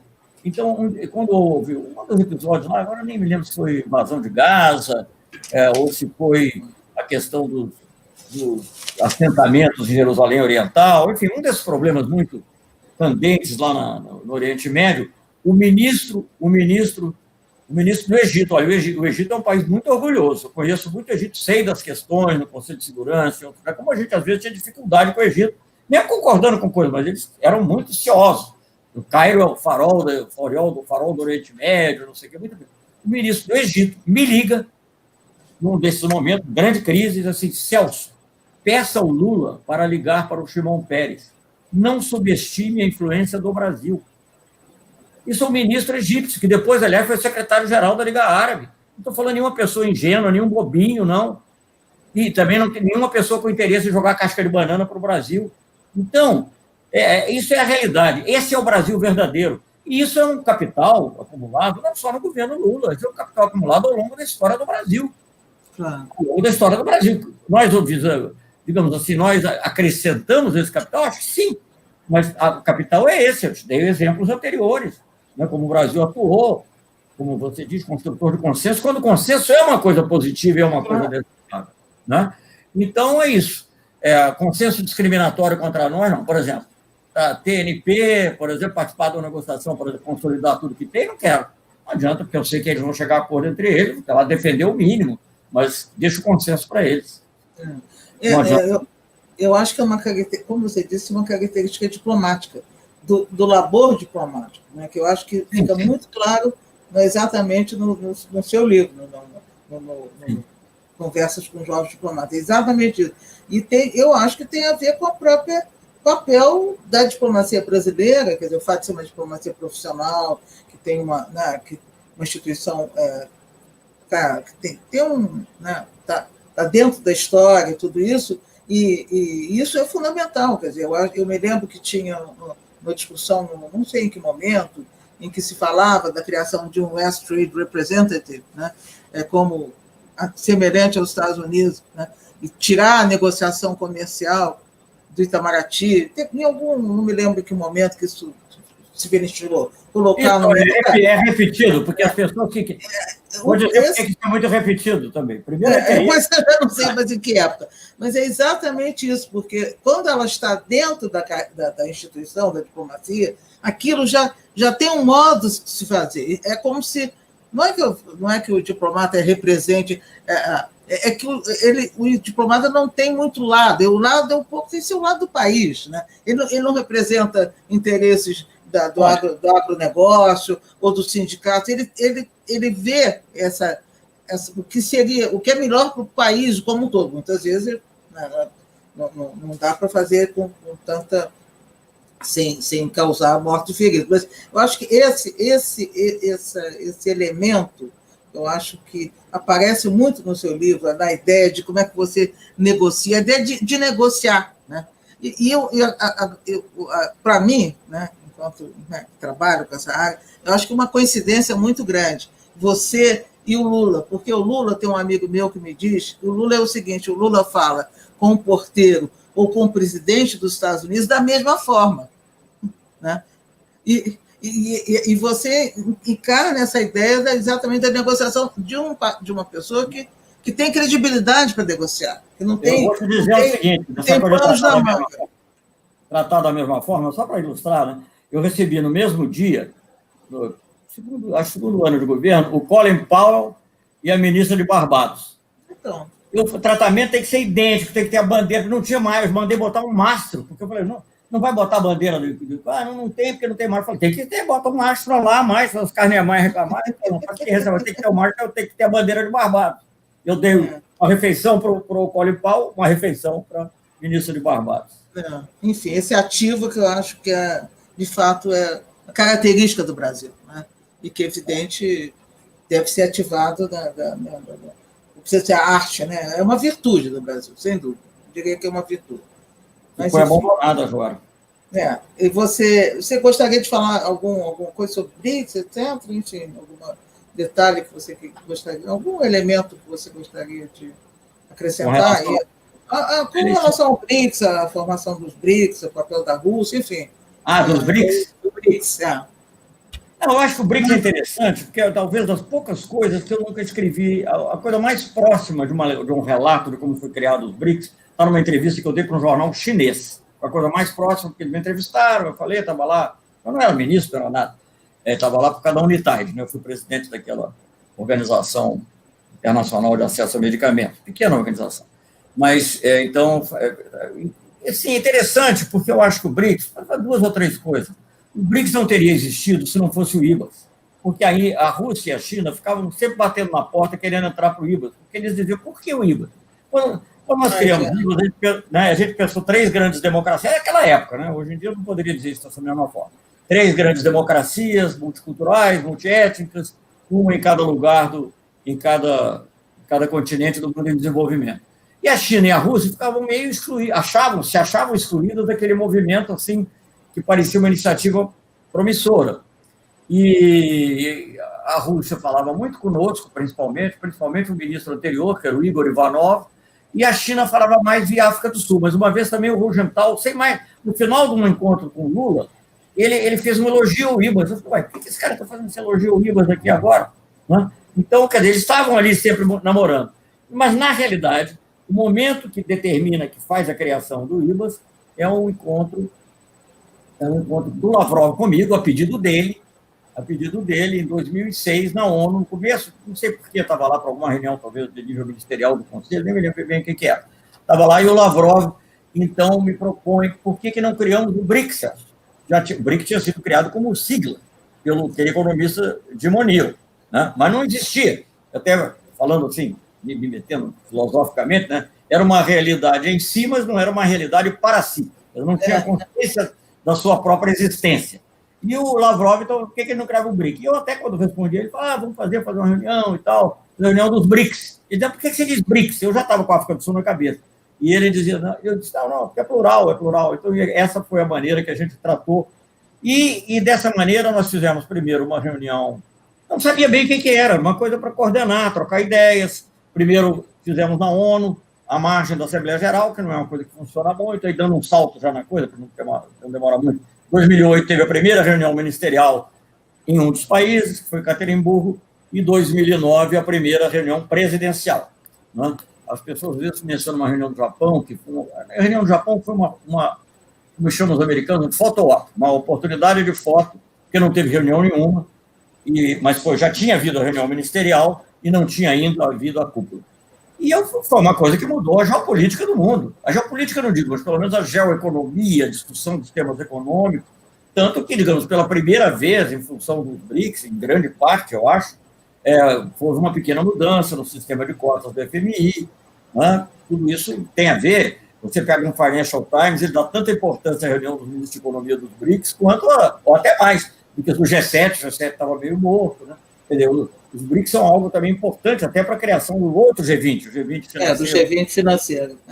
Então, acho que foi uma coisa muito importante, está aí até hoje, e vai sobreviver, porque o interesse econômico dos países é muito forte, muito mais forte que as idiosincrasias e eventuais alucinações individuais de cada país. Então, isso eu acho que vai continuar. Claro que não é a mesma coisa, porque você mencionou no começo, não sei se foi antes da nossa conversa gravada ou transmitida, mas, digamos, a questão da credibilidade. Em política externa, credibilidade é um ativo fundamental, e nós estamos queimando a credibilidade de uma maneira como nunca. E eu estou falando nunca mesmo, porque nem nos governos militares. Alguém postou há pouco tempo o último discurso do Figueiredo na ONU, é infinitamente melhor do que o discurso do Bolsonaro. O discurso do Figueiredo. Gente, eu não poderia jamais imaginar que eu ia ficar aqui elogiando o discurso do general, presidente, na ONU. Mas é infinitamente melhor falar dos...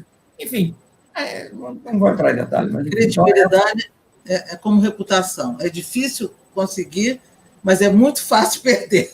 Né?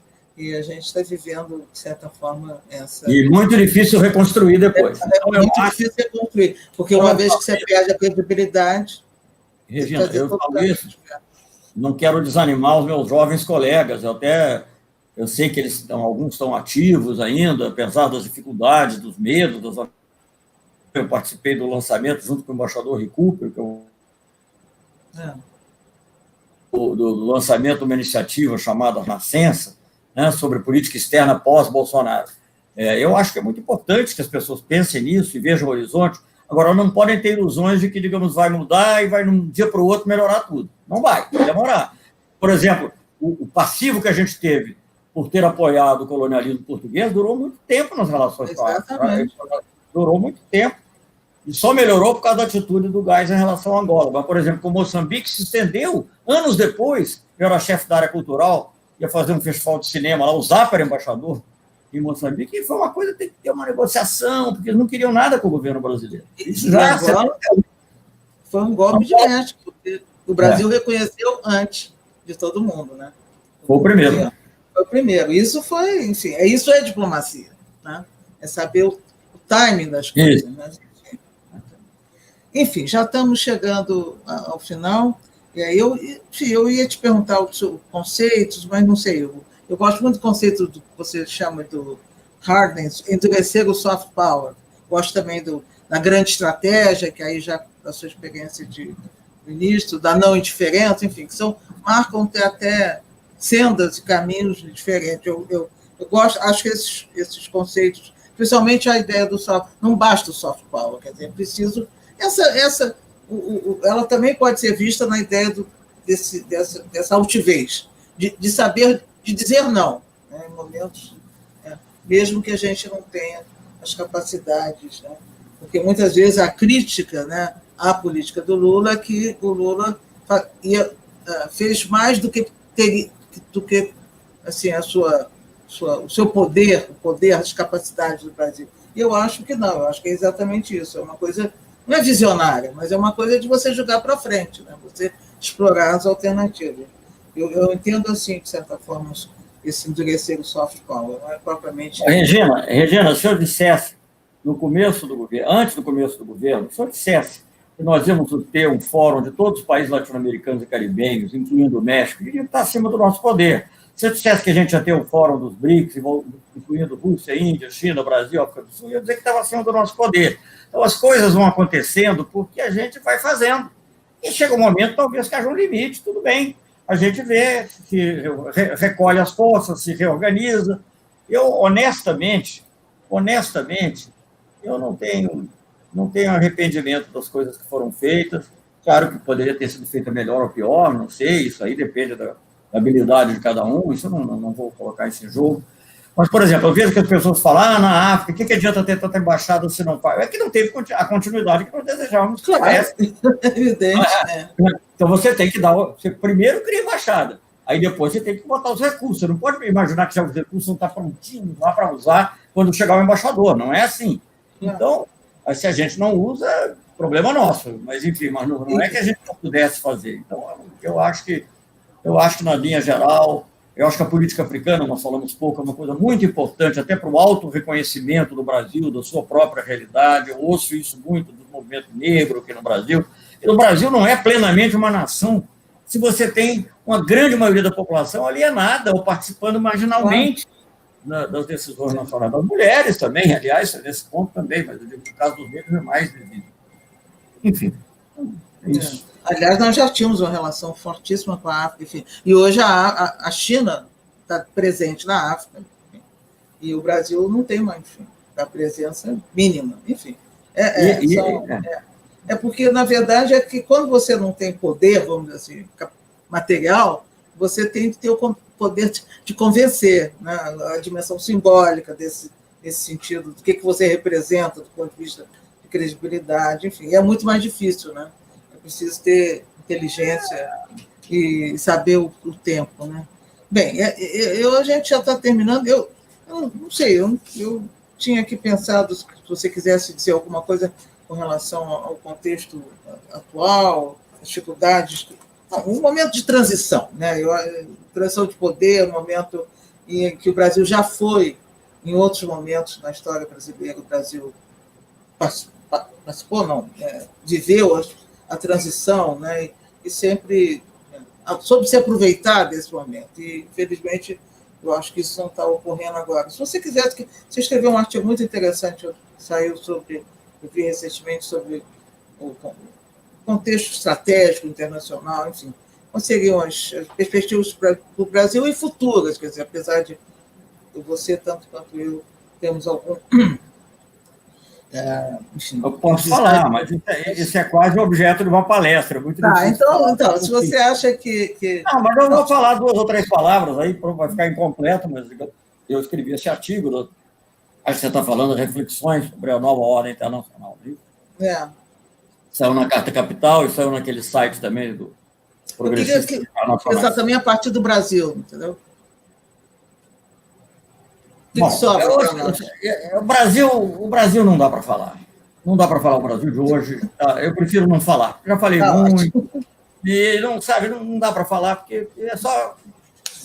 Vamos deixar o Brasil, acho que vamos esperar isso, esperar esse pesadelo passar de alguma maneira, pelo menos na área do... Enfim, não sei, é possível que passe, eu não tenho nenhuma previsão nem de quando, nem de como isso pode acontecer. Agora, eu acho que o que ilustra o que o Brasil está hoje é o fato... Você sabe das minhas diferenças, apesar de eu estimá-lo e de respeitá-lo como intelectual, com o Celso Laffer, das minhas diferenças com o Serra, das minhas diferenças, enfim, por aí vamos. Né?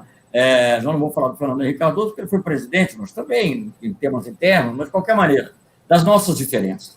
E nós assinamos várias, agora já três vezes nós assinamos documentos em conjunto, um mais geral, sobre a política externa brasileira, porque todos chocados com a política como está sendo levada adiante, enfim, depois fizemos um específico sobre a questão do Banco Interamericano de Desenvolvimento, você deve ter visto também, e aí fizemos juntos junto com os ministros de Fazenda também, uma coisa impressionante, o Brasil aceitando uma humilhação que não foi só do Brasil, uma humilhação da América Latina, né? Enfim, mas aí eu teria que entrar numa outra coisa, eu não vou... E o mais recente, por causa da visita do Mike Pompeo, o que ele foi fazer lá, gente? Ele foi, não sei se é tudo uma farsa, farsa pura não é, porque eu digo, não sei se, digamos, não há uma intenção de usar a força diretamente por considerações lá dele, mas de dar a impressão que vai usar para deixar permanentemente acuado o governo da Venezuela, mas seja o que for, a questão com a Guiana. A questão com a Guiana. Foi para a Guiana, que tem um conflito com a Venezuela, né? Tem presença chinesa. Mas, enfim. A presença chinesa também, enfim, tem todas essas coisas. Foi para a Colômbia também, que tem lá também as relações difíceis e complicadas com a Venezuela. Então, quer dizer, praticamente mostrando, olha, você está cercada, e eu tenho aqui no Caribe diz ele, né? Diz ele, ou deve ter dito, ou deve ter graficamente, isso deve ter querido impressionar. Você está cercada por esses países e eu tenho a minha frota aqui no Caribe. Ele deslocou, é o maior desdobramento norte-americano na área. Assim foi dito pelo chefe de Estado-Maior Conjunto lá. Então, quer dizer, obviamente uma atitude agressiva contra um país vizinho, e eu aprendi, entre outras coisas, independentemente do que se acha da Venezuela, que você não constrói a democracia com base de bombardeios. Não faz isso. Veja o que está acontecendo no Iraque, veja o que aconteceu na Líbia. Veja, eu não sei, da maneira, sabe, alguma outra pressão, alguma outra coisa, alguma conversa. E no caso com a Venezuela é totalmente absurdo, né? Totalmente absurdo. Não vou entrar em detalhes aí, não é que eu não vou ficar defendendo qualquer aspecto. Eu acho que o governo Maduro provavelmente cometeu erros, enfim, não vou entrar nesses detalhes, mas eu acho que você consegue muito mais pela conversa, pela persuasão, mas, se necessário, uma pressãozinha aqui ali, a pressão, inclusive, de você deixar de ter uma relação tão íntima. Já é uma pressão, você precisa romper relações. Agora, o que o Brasil fez com a Venezuela é uma coisa que não está nem sequer nos manuais diplomáticos. Você já viu? Maria Regina, me corrija aí, porque eu sou um diplomata, mas eu não sou tão estudioso quanto você. Eu não conheço nenhum caso de você retirar todos os seus diplomatas de um outro país, a não ser em caso de guerra. Então, você está anunciando que vai haver uma guerra. Nunca aconteceu. Você pode até expulsar 1 ou 2 ou 3, sei lá, isso aconteceu na Guerra Fria. Isso acontece na guerra mesmo. Mas, sobretudo, você retirar os seus é contra o seu interesse. O brasileiro está lá, a quem ele vai recorrer? Gente, entende? É uma coisa que não existe. As informações que você quer colher, mesmo quando um país você não gosta, você quer saber o que está acontecendo. Então, é uma coisa que só em caso de guerra, e acho que era um sinal que o governo brasileiro queria dar quando fez isso e que foi reforçado com a visita do Mike Pompeo. Mas o que eu estou dizendo? Então, todos os ex-ministros vivos, à exceção dos ministros de carreira que ainda estão em serviço ativo, que obviamente não tem por que entrar em nada, todos assinaram, além do Recupero, que não foi ministro, não foi embaixador em Washington e tal, e desse Hussein Khalid, que é um professor em Harvard e que foi secretário de Assuntos Estratégicos do Temer. Então, todas as pessoas que encontraram, cobrimos todos os governos, que é o próprio Recupero foi assessor internacional do Sarney. Então, como é que é possível você pensar isso? Então, preciso falar algo mais sobre a política externa? Não preciso fazer mais nada sobre o que existe atualmente. Então, agora, sobre o mundo, 2 ou 3 palavras. Eu acho que nós estamos num momento, sim, aí a palavra correta é transição. Todas as transições, como você sabe, na área internacional, sobretudo na configuração de poder internacional, são de grande risco, porque pode haver tentações de um lado ou de outro. Eu acho que esse risco está sendo agravado por uma atitude é uma atitude em parte ideológica, mas em parte oportunista também do governo Trump, do Trump especialmente, eleitoral, porque ele sabe que isso é eleitoral. Não sei qual será a atitude dele depois, porque o Trump também não tem nenhuma, né? Ele pode estar usando o Mike Pompeo, eu espero que ele não ganhe, mas se por acaso ele ganhar a eleição e achar, olha, vou mudar de diálogo com a China, porque ele vai lá e joga fora o Mike Pompeo, como ele jogou fora o primeiro Steve Bannon, depois o assessor o Bolton, de comunicação. Depois o Bolton, né? Então, assim, o Bolton. Enfim, então não posso ter ilusões, não posso ficar ingenuamente pensando que isso vai acontecer, mas pode. Mas o fato é que, então, eleitoralmente, ele está usando isso. Mas eu acho que é muito ruim essa ideia de que todos estão criando, que é uma nova Guerra Fria, Primeiro, não são só 2 países que estão envolvidos, são mais países. A Rússia continua a ser uma grande potência militar, é a maior potência, fora os Estados Unidos, evidentemente, é a maior potência militar, a única que tem um equilíbrio, pode manter um equilíbrio estratégico, as armas realmente de grande destruição com os Estados Unidos, talvez a China daqui a 20 anos seja, mas agora não é. A Europa continua a ter um peso muito grande, um peso diplomático, um peso econômico importante, não é o que foi no passado, ela está mais coesa, por incrível que pareça. Eu acho que o Brexit não enfraqueceu a Europa. Me desculpe, meus amigos ingleses, eu gosto muito da Inglaterra, mas eu acho que o Brexit fortaleceu a Europa, né? Essa entente franco-alemã, que foi a base da criação do mercado comum europeu, está sendo também a base para novas atitudes lá, inclusive, digamos, uma certa fiscalização não é a palavra boa, mas é, digamos, uma europeização da questão da dívida para reconstrução. Então, quer dizer, o plano Marshall na Europa vai ter um pouquinho de China também, mas é principalmente o plano Merkel, é um plano ali interno, é o Banco Central, né, que é europeu, facilitando as condições, etc. Então, tudo isso fará com que a Europa também seja importante. E aí você precisa ter cada vez uma colisão mais forte dos países em desenvolvimento, a começar pela sua região. Né? Então, eu acho que aí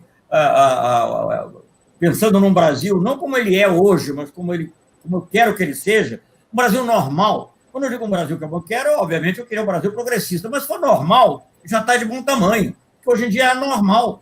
Se o Brasil for normal, se o Rodrigo Maia fosse presidente do Brasil, para botar o nome aos bois, e mudasse a constelação, não, estou falando. Ele não ia ter as coisas, não ia estar xingando a China, sabe? Não ia estar tendo esse nível de submissão ao Washington. Nós íamos refazer a ideia. Não quero dar ideia, não, porque parece que eu sou PT, que eu sou Lula. Não, mas eu estou dizendo, se for normal já melhora muito do ponto de vista internacional. Do ponto de vista interno, talvez não, porque pode estar defendendo as oligarquias, defendendo os bancos, e aí a gente tem que ver, não pode deixar de ver isso. Mas o Brasil passa a ser um país normal. E é um país normal, o Brasil passa a reocupar a posição que ele sempre teve, mas vai tomar tempo, porque, volto a dizer, quando tem questão, por exemplo, eu vou encerrar com esse comentário, que a gente não falou disso, direitos humanos, direito da mulher, direito reprodutivo da mulher, educação sexual, negros, né? Questão do racismo, questão de religião, de você falar só do cristianismo, o Brasil não é. Gente, tudo bem, há muitos cristãos no Brasil, é a maioria da população, pelo menos declaradamente, mas não. O Papa, que representa uma boa parte dos cristãos do Brasil ainda, o Papa tem uma boa relação com a China. O Pompeu queria ir lá agora para falar contra e o Papa disse que não recebia. Claro que encontrou outras razões, ele não disse que era por isso, tá? Não, porque tem campanha eleitoral, disseram, né? Mas, enfim, então, o que eu acho é o seguinte, o Brasil é cristão, sim, mas também é umbandista, também é espírita, também é judeu, também é muçulmano. E essa é a graça da mistura, né, que falava o Moraes Moreira. Então, o Brasil, para mim, é essa mistura. A grande coisa que define o Brasil melhor do que qualquer outro país no mundo, o Brasil é o verdadeiro melting pot, porque tem a possibilidade, apesar dos problemas raciais imensos que tem aqui, mas nós temos avenidas que ainda estão abertas, avenidas não sei, mas, digamos, caminhos que podem ser trilhados e que poderão fazer com que o Brasil seja realmente aquilo que o Stefan Zweig quis ver no Brasil. É um país que uma coisa muito boa, né? Já que nós falamos tanto da diplomacia, muito interessante, não fui eu nem que vi, um colega meu jovem, você sempre sabe mais do que eu, mas eu aproveitei num discurso que eu fiz, uma vez que eu fui a Viena, falei lá na Academia Diplomática de Viena, assim, qual é o outro país que tem um diplomata como herói nacional? É o Brasil, é a paz, é o Barão do Rio Branco, o herói nacional. Foi o único que não teve carnaval por causa da morte dele, agora não vamos ter por causa da pandemia. Mas tá certo. Então é isso. Brasil alegre, Brasil feliz, Brasil normal, Brasil bem com a África, Brasil africano, Brasil latino-americano, Brasil não querendo ser o que não é, na verdade. Mas, e aí também, para usar o que você perguntou, por que eu falei do robustecer do poder brando? Porque aí eu era ministro da Defesa e eu sou a favor de que o Brasil, eu acho que é um erro quando se critica. O que é errado é ter o dinheiro mal empregado, com sei lá o quê, não vou entrar em detalhes agora que não interessa na área militar, e é um escândalo quando você não tem dinheiro para educação, você manter e aumentar a verba da defesa, aí sim, mas como horizonte de longo prazo, o Brasil tem que ter uma defesa respeitável. E, aliás, os outros países latino-americanos acham bom que o Brasil tenha. Claro. Sabe, para o país africano, para tudo isso, o Brasil tem que ter capacidade de dissuasão, porque, veja bem, ninguém vai, se houver um conflito para valer, o Brasil é um repositório de recursos naturais e outros que vai ser buscado por A ou por B ou por C. Então, nós temos que ser capazes de dizer, aqui não entra, aqui não vem que não tem. Não é para ganhar a guerra, mas é para mostrar que tem um custo. Tem um custo. A criação desse custo depende de boa defesa. É dissuasão. Né? Olha dissuasão. Só fazendo um gancho, é o seguinte, essa nossa vamos dizer, multiculturalidade é o nosso ativo diplomático. Né? Enfim, olha só, Celso, é o seguinte, talvez você já esteja... Nós temos 2 perguntas. Posso fazê-las ou você prefere que a gente pare por aqui? Pode fazer. Tá, são 2 perguntas... Eu tinha celular, agora estou usando o computador. São 2 perguntas de alunos nossos, aí a gente termina com essas 2 perguntas, tá? Vou fazer primeiro do Diogo Ives. Embaixador, algumas visões atribuem a volta dos militares à política brasileira, em parte, a ambições generais fomentadas pela MINUSTAH. Outras apontam um incômodo com a Comissão da Verdade. Qual a sua avaliação? Pergunta complexa para eu falar. A outra pergunta é da Renata Ribeiro. pergunta como o senhor avalia a atuação da Petrobras na África depois de todos esses anos. Eu sugiro que na primeira pergunta, você, já que isso está se tornando uma discussão na mídia sobre a relação entre a participação da MINUSTAH e a participação dos militares hoje no governo, que você fale alguma coisa sobre até para desfazer certas visões que acabam ficando cristalizadas na mídia. E a segunda sobre a Petrobras, se for possível.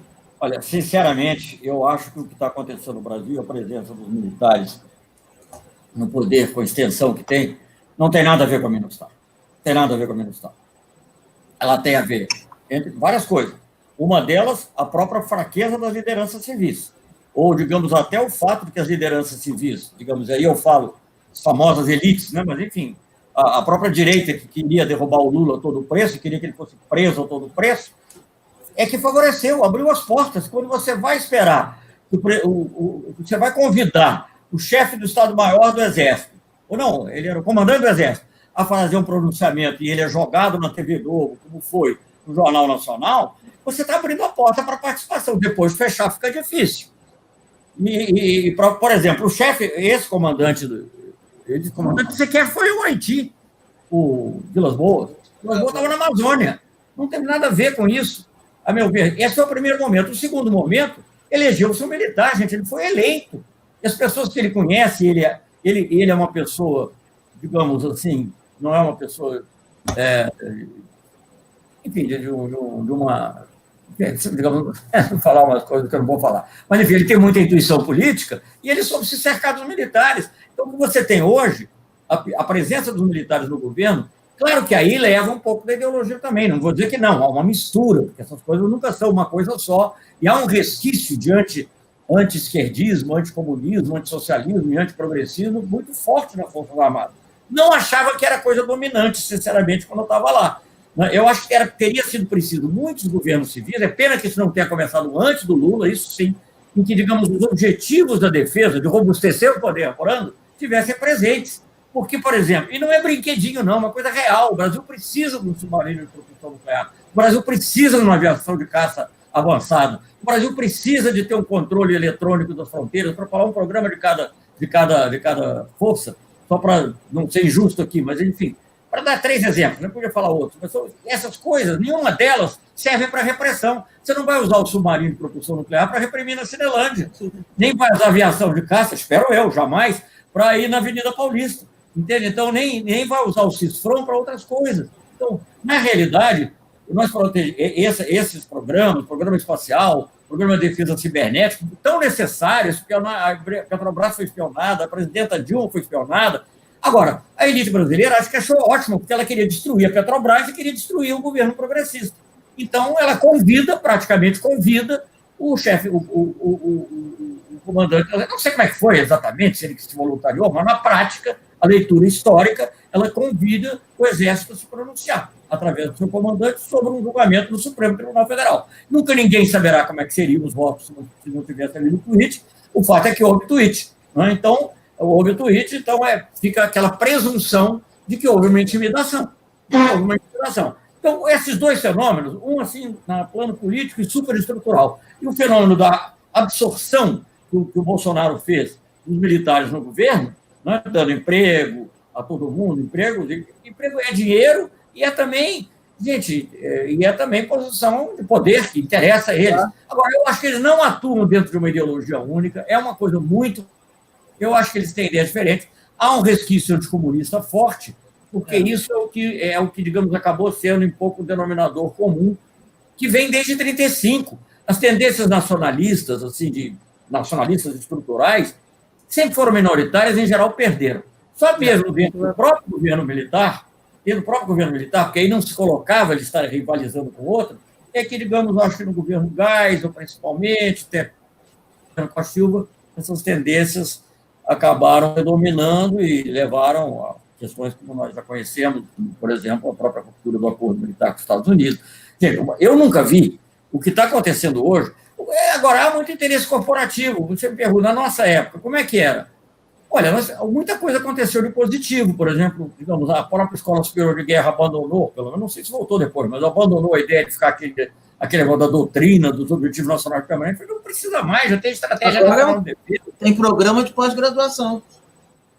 Pois é, tem programa de pós-graduação. Não, e tinha o curso só com professores de universitários, muitos, como você sabe. Aliás, você foi no meu lançamento do meu livro lá na Escola de Guerra Naval.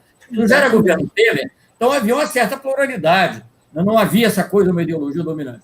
Agora, eu acho que, digamos lá, até por tendência lá, digamos, o governo atual se cercou daqueles que eu acho que são os menos interessantes do que haveria outros militares que ele não se interessou. O que ele fez com esses outros?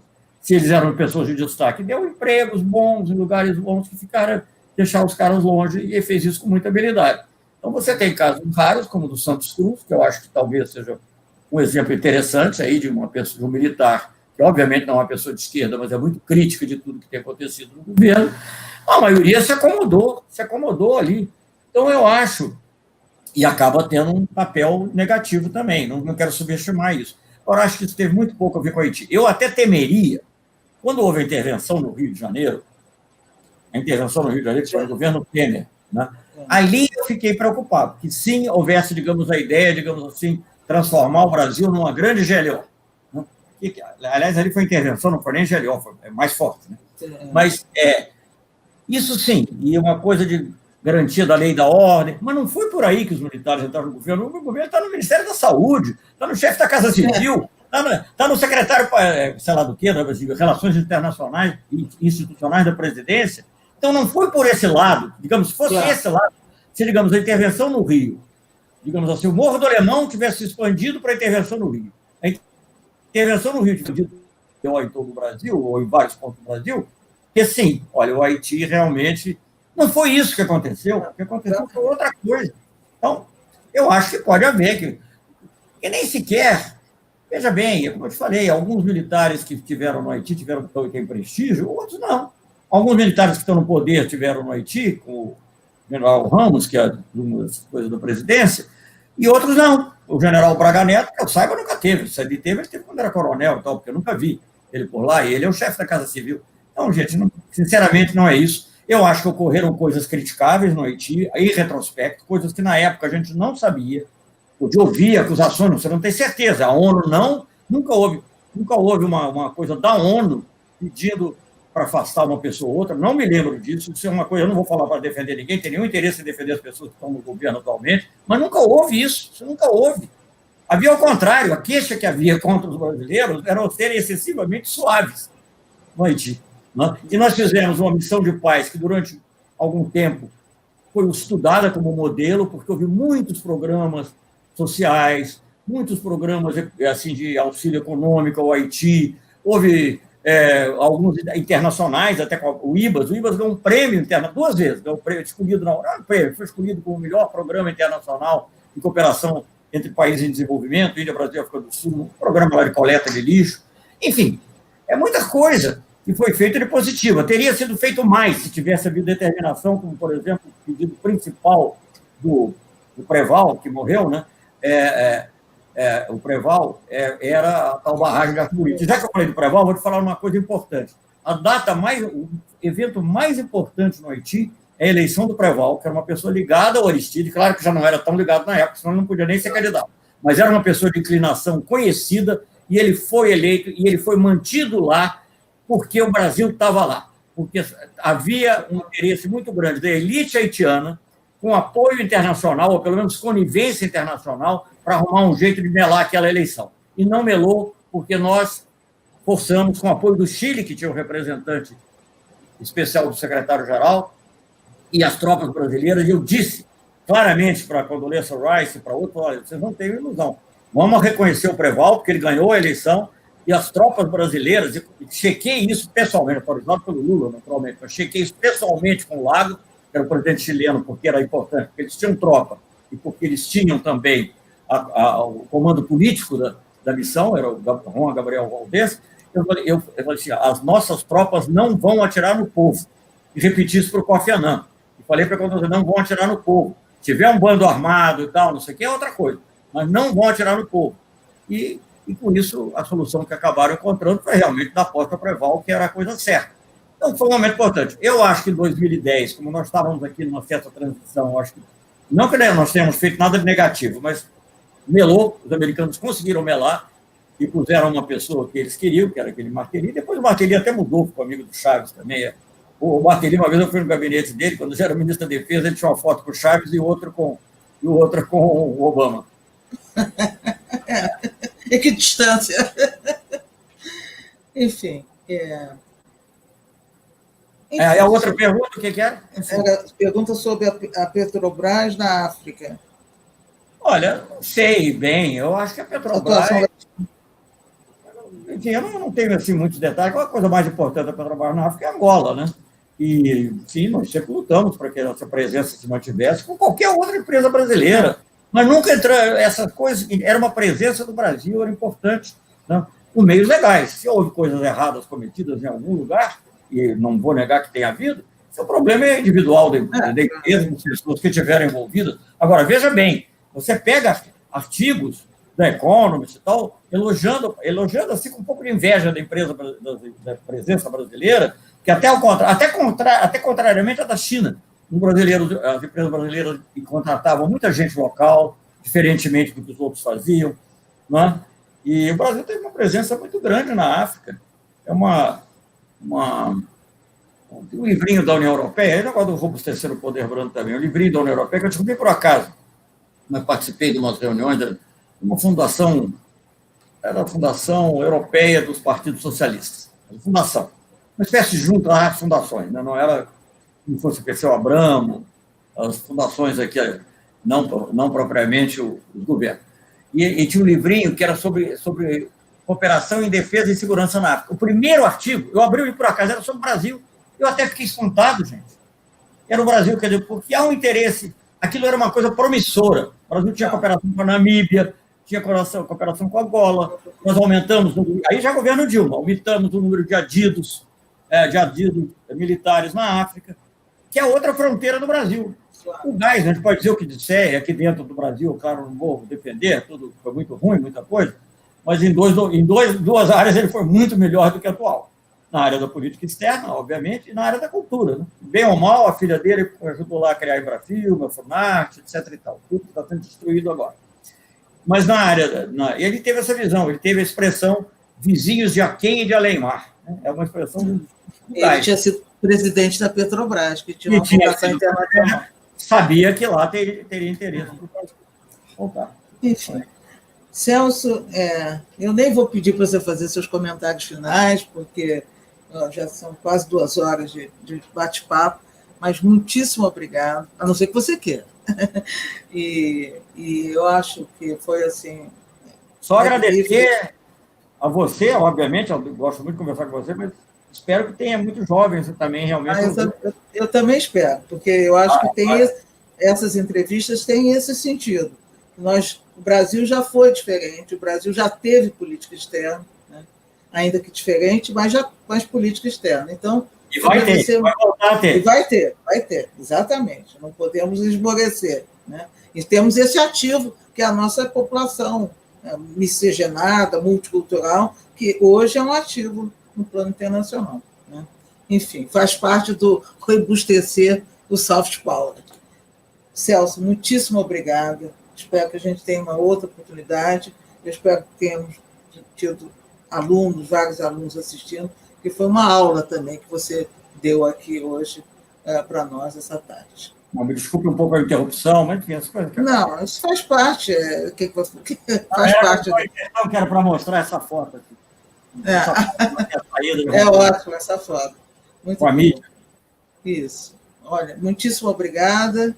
Então, até uma próxima. Eu agradeço a plateia, agradeço as perguntas e quem sabe, em outra ocasião, mais propícia, melhor, do outro momento do Brasil. Muito obrigada, Celso. Obrigado a você. Muito obrigado. Prazer, grande.